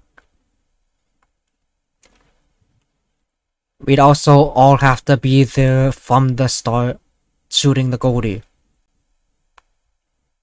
We can't have like one person open the white gusher and then everyone else comes in after the goldie has already landed on the ground and started moving. I think that's too late already with the DPS that we have. So I'd rather we on high tide seek unless the spawn is far away. If the spawn is close, then I'd want us all to be ready to shoot the goldie as soon as it spawns from the gusher. So try not to open the gusher too quickly if it's close by. If it's in like F, for example, maybe C, then we can open it a little sooner before we're all ready to get it, because it'll take some time to get to the point that we need to shoot it. Does that sound good? Yeah. Yeah. On normal tide, we don't have to worry about that too much. It's actually maybe the same as high tide, but a lot more gushers take longer for the goldie to get close to basket or the middle area.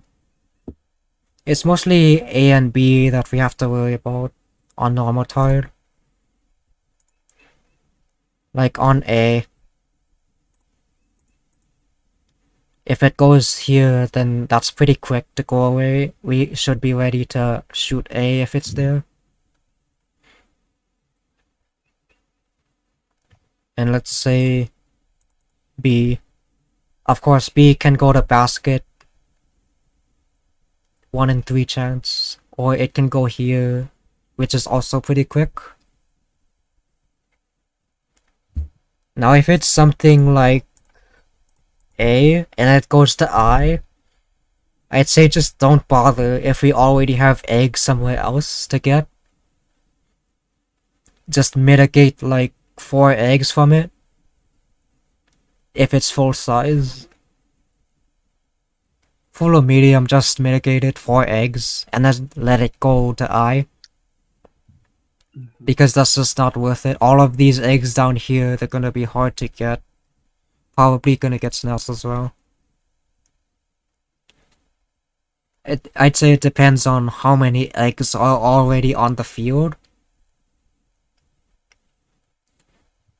If there's not many eggs, I'd say killing it is fine. But if there's already plenty of eggs like here and here, I'd say just get 4.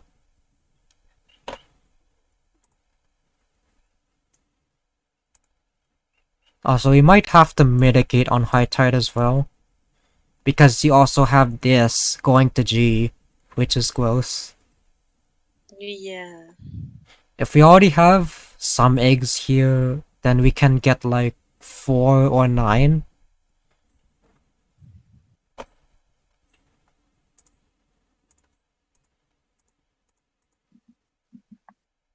I still think we should kill the goldie if it's like from A to F, like this.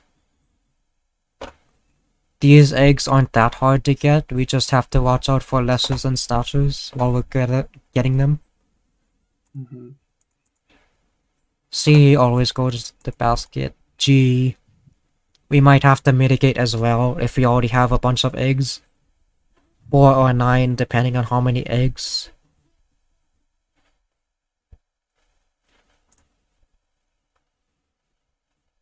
But I think that's all for seeking. Is there anything else you wanted to say? Not that I can think of. Yeah, I think that's pretty much it. Okay, in summary, this set isn't too strong in DPS, so if it's a basket spawn or a good spawn that's close by, let's make sure everyone is ready at the gusher to shoot it from the very beginning that it spawns. Don't be too hasty, because then that could mean the goldie walks too far away and makes the eggs harder to get. On high tide, if we do the fast strat, let's try to use specials to clear out lessers, so that we can move on to the next seeking. Also, if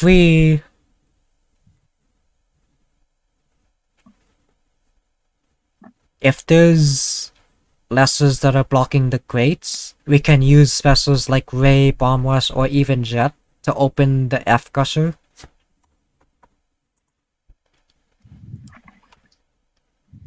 If we ever need to open it.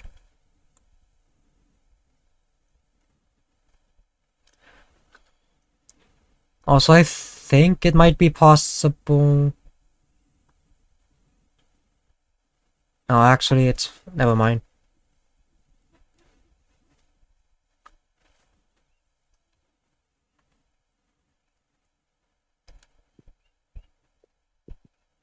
I prefer bamboo to seek just because it has good range. But if bamboo is occupied with something, then H3 can go as well.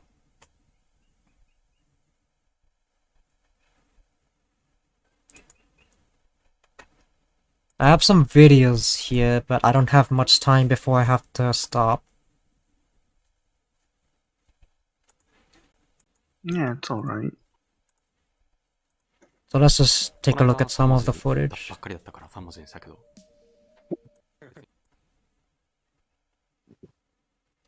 So this set, it's decent.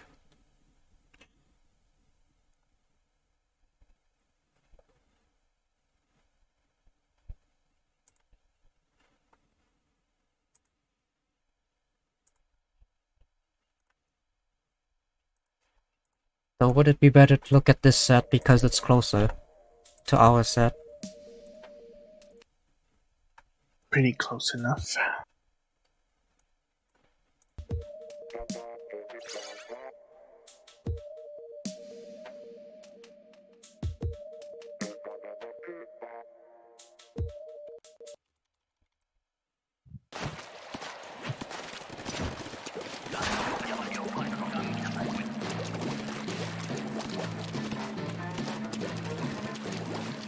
Also, don't group up at the start, so that you know for sure who has an eel from a certain direction.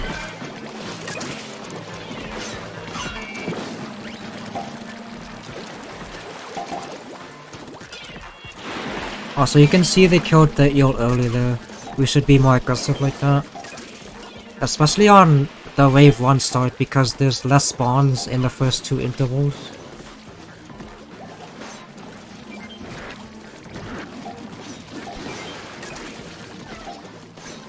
Oh yeah, let's take a look at that again.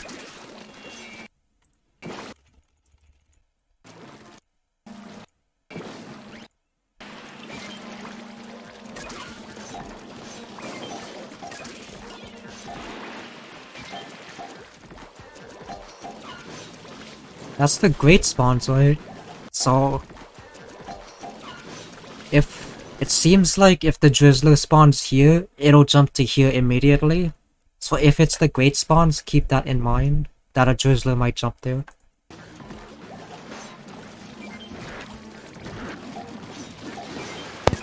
That drizzler can also spawn there. You mean in the middle pillar? In that previous spot, it can also just spawn there if the bosses are coming from the grates. Oh no, that's what I meant by immediately Okay. jumping there. It spawned there.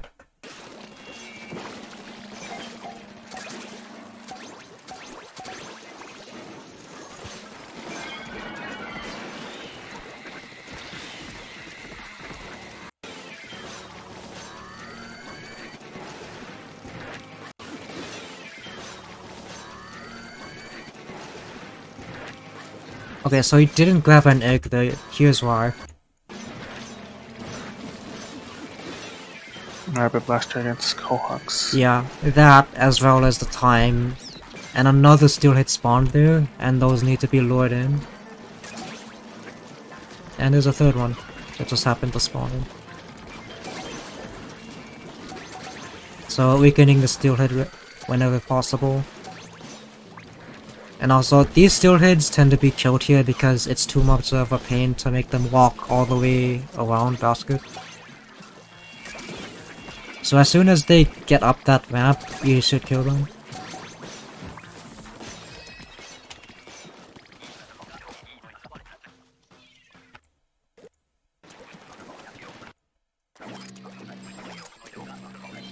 Okay, they're doing the F strategy.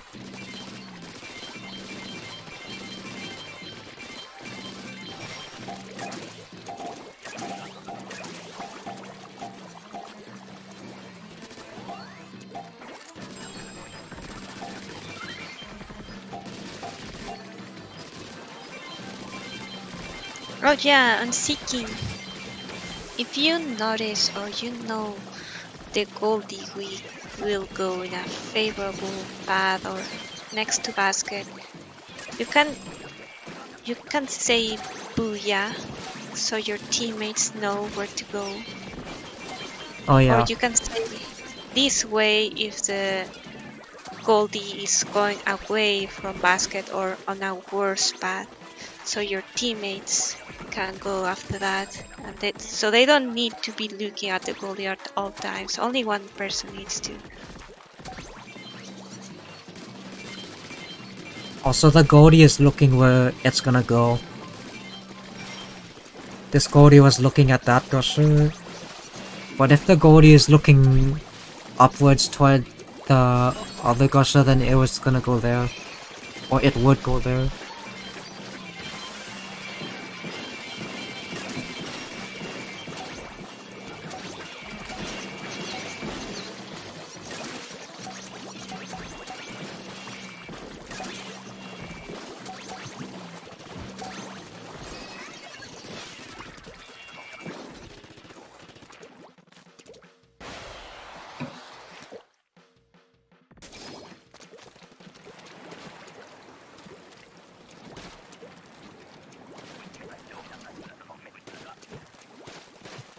Oh yeah, another thing I wanted to mention that they were doing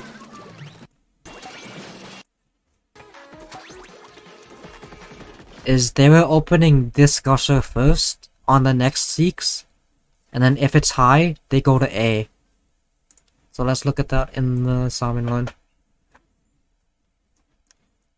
So they open this one, and they go to A.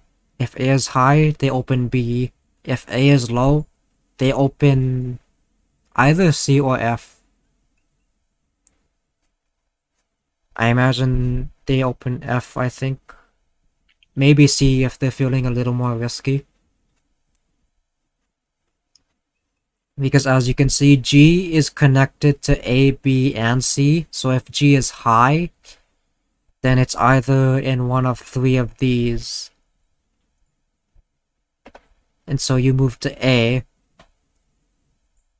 and then you do the strat, like I said. G is much more accessible to reach than F is. So this can be another option while playing the seeking. You open G first on the next seeks. Like if there happens to be lessers coming from F, you can open G first, and then try to go to A, and then see it from there. Otherwise, if G is low, it's always an F.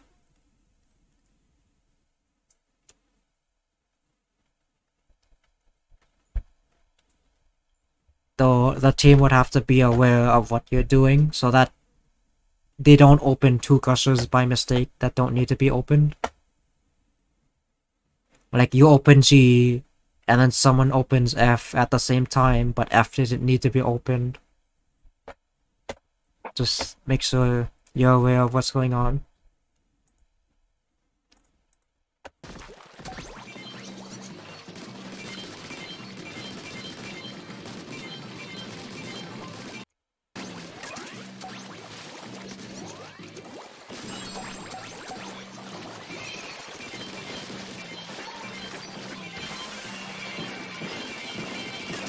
Okay, you know what? It might be positional based. Like all the eggs are here. Actually, no. Because only one person needs to go and seek, and the other 3 can go on eggs here.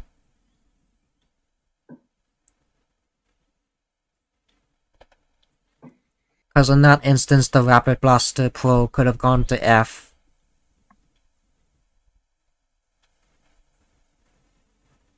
I guess it's preference or... Just early gambling. Yeah, early gambling. Being more risky for trying to get higher scores. Rather than That's being almost- safe, let's try to be more gambly, more risky. Because being safe isn't gonna get you high scores. Unless you want to guarantee a 200 or something. That's the thing, though. You can't really guarantee a 200 on this map. It's not as consistent, I guess, with like yard and pillars. I guess if you're doing like grillers where there's a chance to get an 85, or you can guarantee an 80 by deloying the last griller. Ah, yeah. There's always that.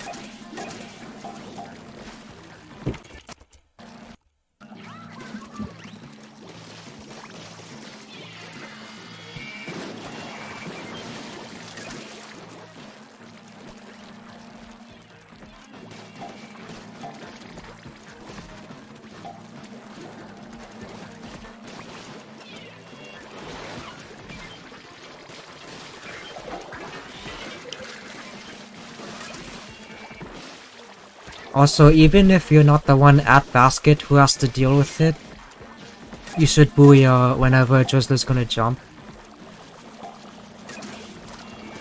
To basket, I mean. Or whenever. Yeah, the more information you can give, the better. In this case, a booyah wasn't needed for that drizzler that just spawned at middle. Because... you know you have to go for the fly fish and you're gonna stop the drizzler.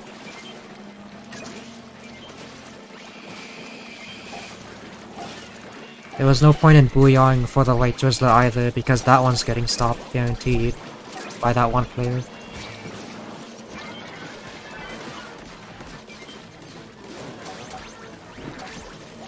The middle one though? No? Was the booyah for the white one? Yeah, it is.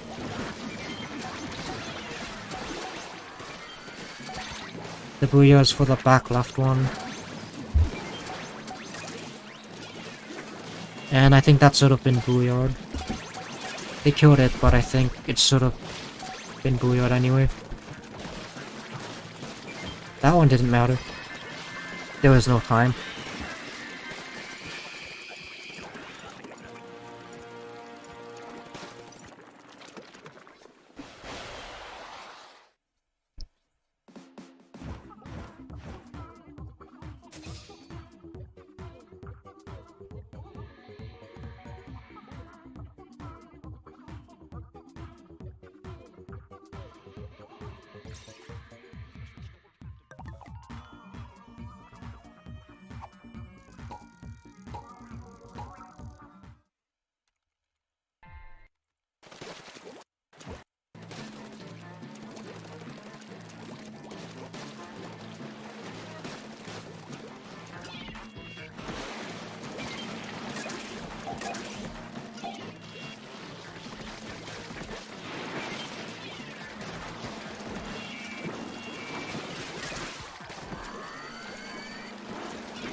Also, who goes out first for far eggs? Which weapon? I don't think it matters at the start.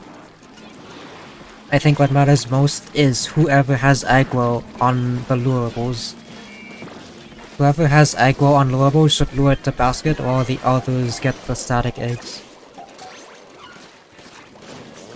That weapon doesn't really matter at this point.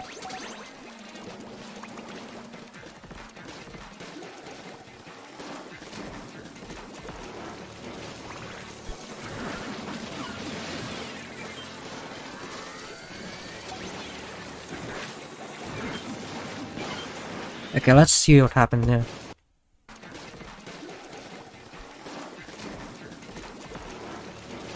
still think that's worth a booyah. Just in case someone doesn't notice it. Because all it takes is one person to stop an entire drizzler lure. So callouts could be important for that. No, so you saw that they decided to lure it despite there being an eel right at basket. I think this is fine to do if it's possible. Because, like, really, you can just sidestep the eel. Like what they did. Well, it depends who has the eel aggro, because if the front player goes first, sidesteps the eel first, then it will block the rest of the path for the other players. Yeah, it'll be important to go at the same time. So pay attention to whoever's in the front and walking.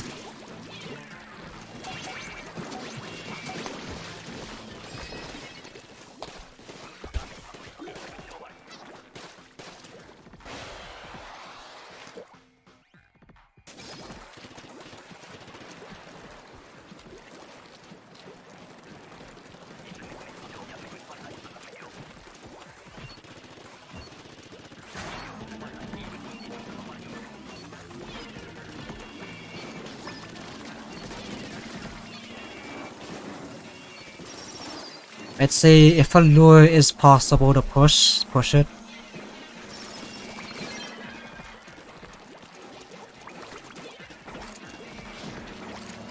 You can see the Nautilus stayed behind for the steelhead. Because Rapid Blaster Pro isn't exactly the best at killing steelheads.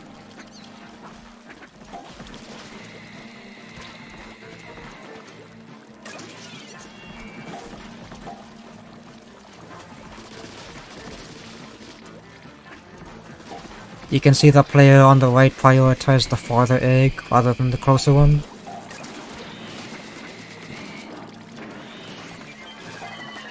And also using Ray to keep things under control.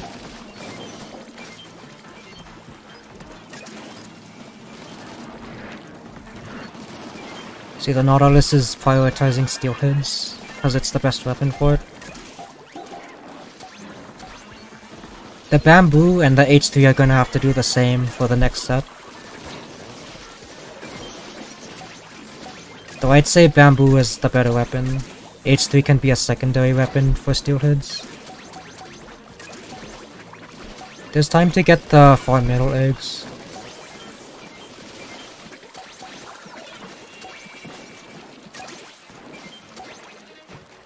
Yeah, that last person could have gone out earlier.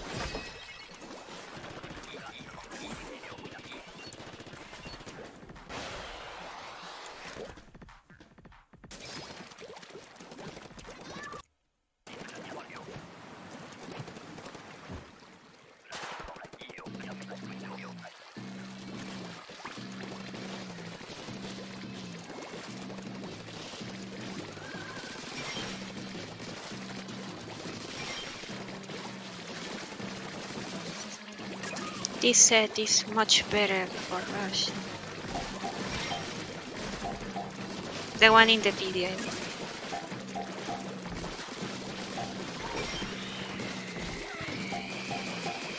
Yeah, you don't have as many, how do you say it?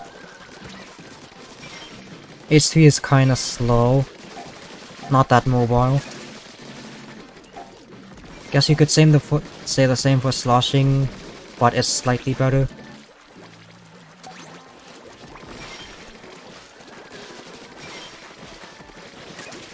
Not much spread in the pomp we're gonna play. How much what are? Not much spread damage. Oh yeah. They're all mostly single target. I guess Splish is like sort of an exception, but that's pretty much it. No, you can do multiple damage to multiple targets with Slushing Machine, but it's still in a straight line. Yeah.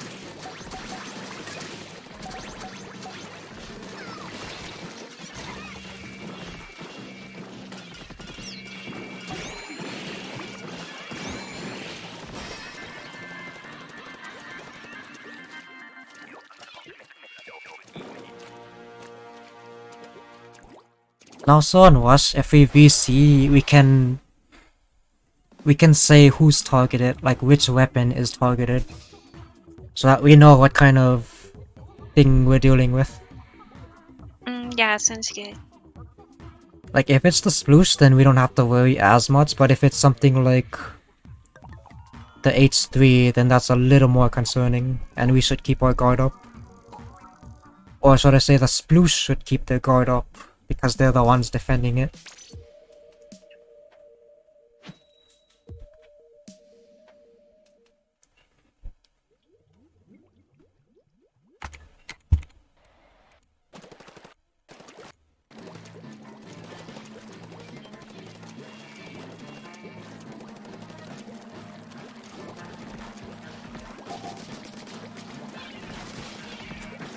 Yeah, you don't really want that to happen, where two guys retreat and then the last guy needs to get the egg still. You wanna make Yeah, sure it that... tends to be, yeah. Yeah, you wanna help out the last person get the egg.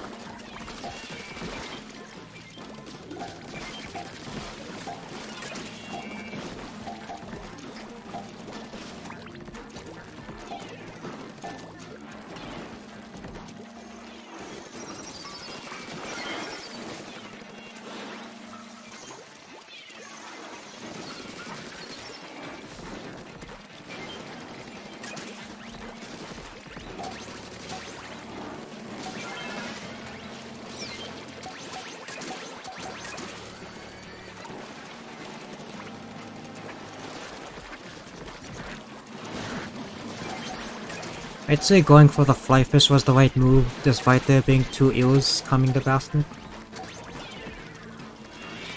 Because as long as the eel goal is handled well, then it's not too much of a concern.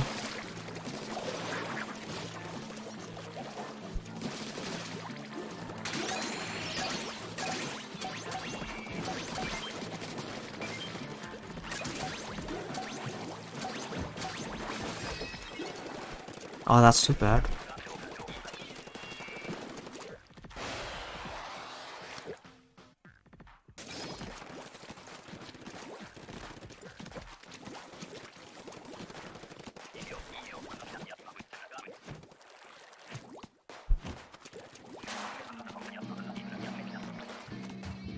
So make sure to call out the fire spawns on us on fog.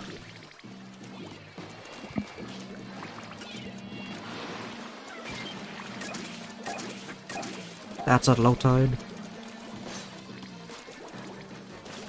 Yeah, if you notice a booyah but you don't see the drizzler, just follow the direction of the person who said booyah. Yeah. And also what tends to happen is the person who is at the direction and booyahs, the drizzler is coming from that direction.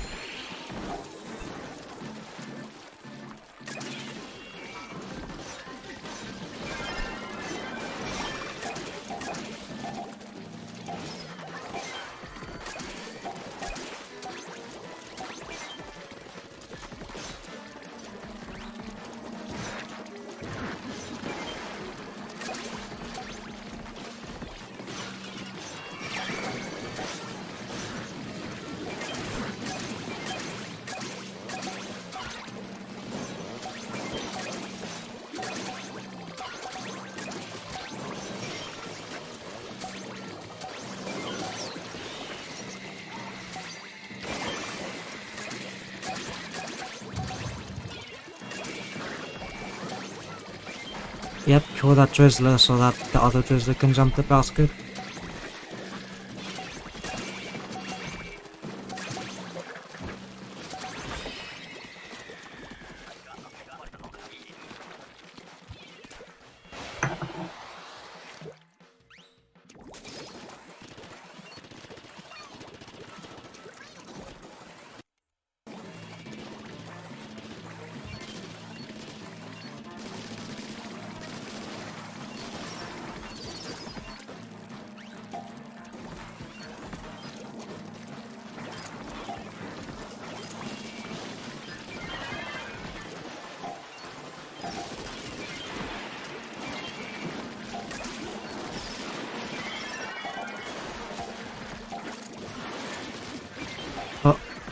Not enough charge.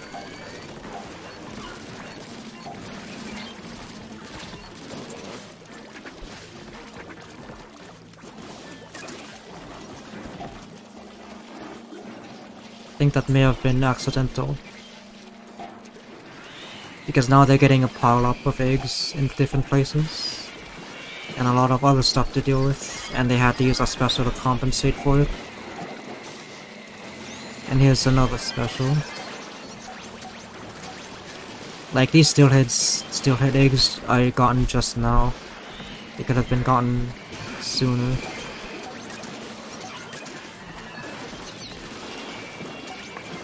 Is that snatcher going over? Maybe someone got it.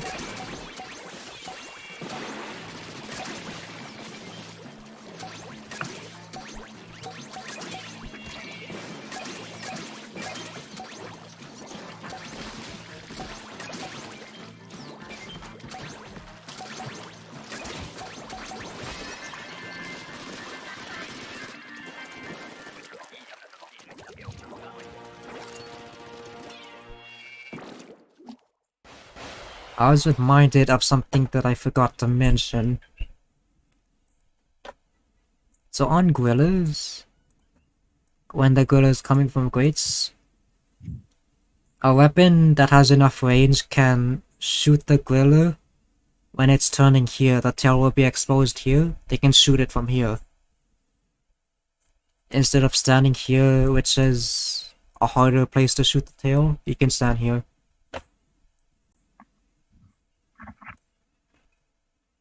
Or you can do the thing in the clip I showed you before where you stand by basket and you stall the griller for like half a second. Whichever works for the moment. Safe option versus risky option.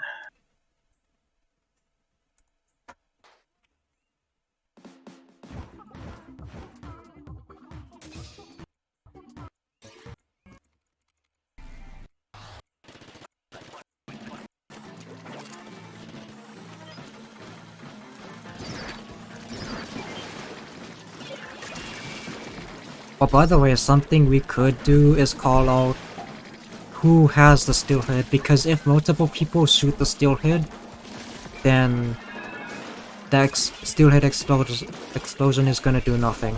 But if only one person shoots it and kills it, then the explosion is guaranteed to happen.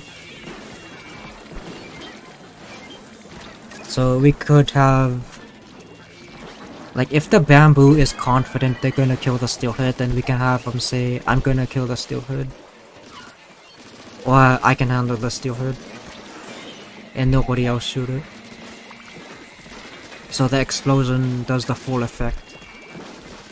Especially Sploosh. I don't want to see Sploosh trying to kill a steelhead. Yeah. It should be easier if we are able to pre-damage steelheads in case it trigger earlier. Yeah, that would be good too. Both H3 and bamboo need 2 shots when the steelhead is at full HP in order to one-cycle it. So reducing the HP will help a lot. Just be careful not to accidentally kill them. We can call out like, oh, the steelhead is weakened. Or weaken the low tide steelhead.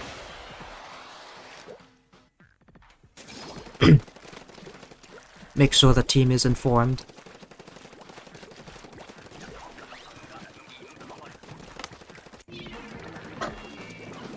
Okay, let's see what happens here. So this player we're watching, Nego, he knows he has the eel, so he gets the scrapper too, so he has both of the aggro. Having all the aggro on one player is ideal, so that if there's a far spawn, the other 3 players can go to it without worrying about the aggro. And one player can bring all the bosses to the basket.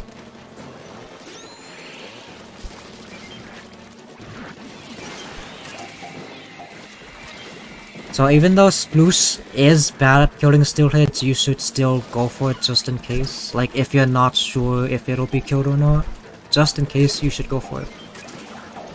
Yeah, Even if other weapons weaken it before it reaches basket, Splash might be able to kill it.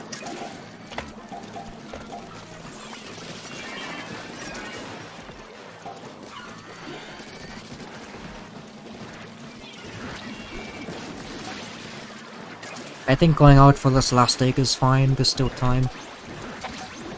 Considering the amount of stuff that's on the field. There's not that many things on the field. The Drizzlers are gonna be a problem though if they want to get all the eggs.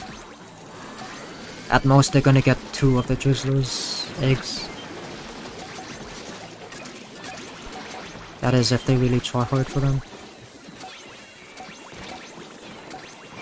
Either that or they get this flyfish. The flyfish was probably easier.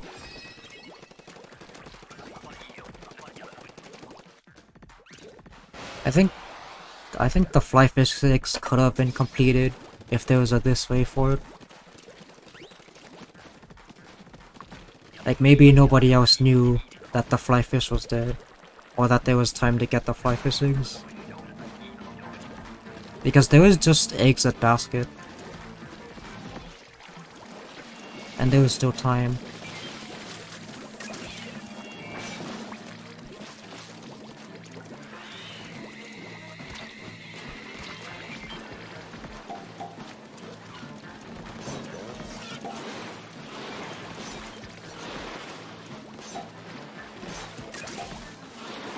And also whether Nego should have stayed behind to finish the scrapper.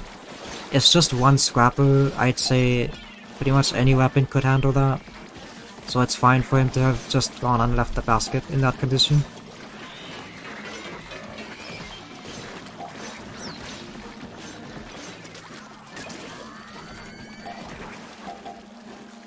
In that case, I'd say that was a decent decision to just abandon that one egg.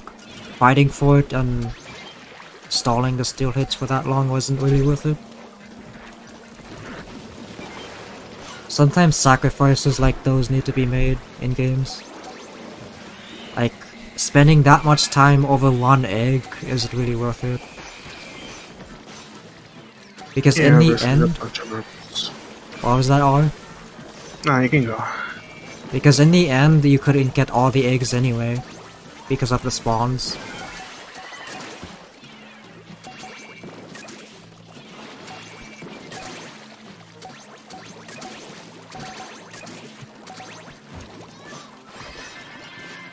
So basket was very clean there.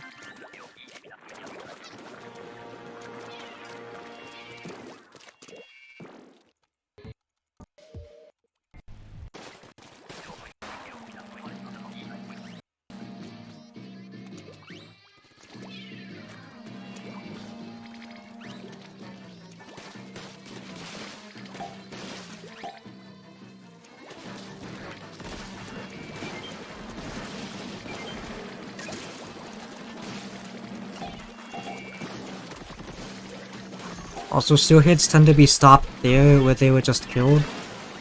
I'd say it's fine to kill them there if there's 2 or more players available to get its eggs. If you're the only player, then I'd recommend luring it because I think that's more effective as a single player.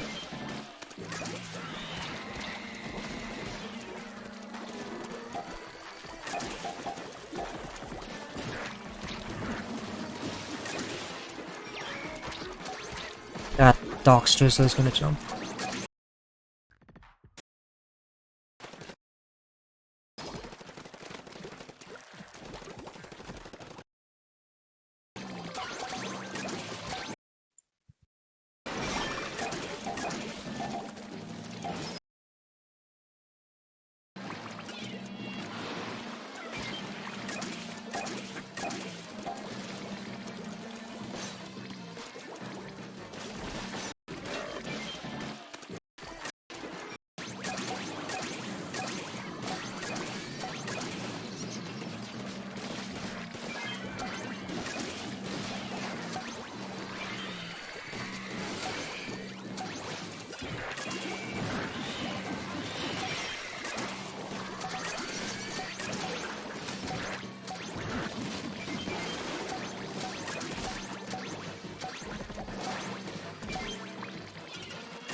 Rip.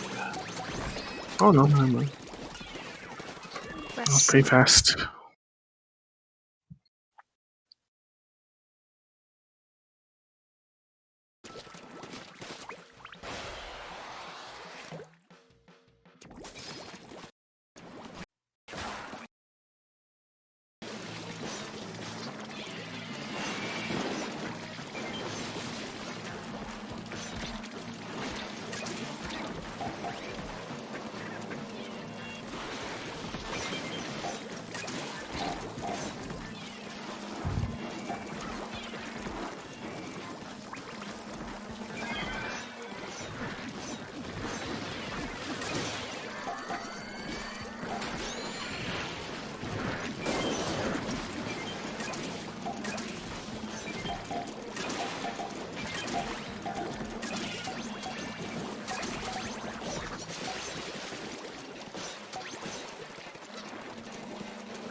Nice.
Oh, wow.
I just keep playing without second SD.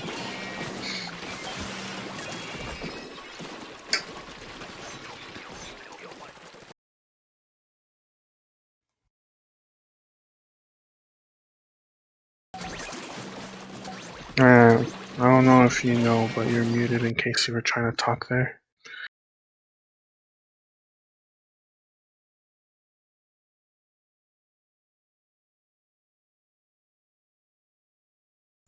Okay, wait. When I accidentally rewound the video to the first fog, I accidentally hit the mute button. I see. Oh wow, I always thought you were busy.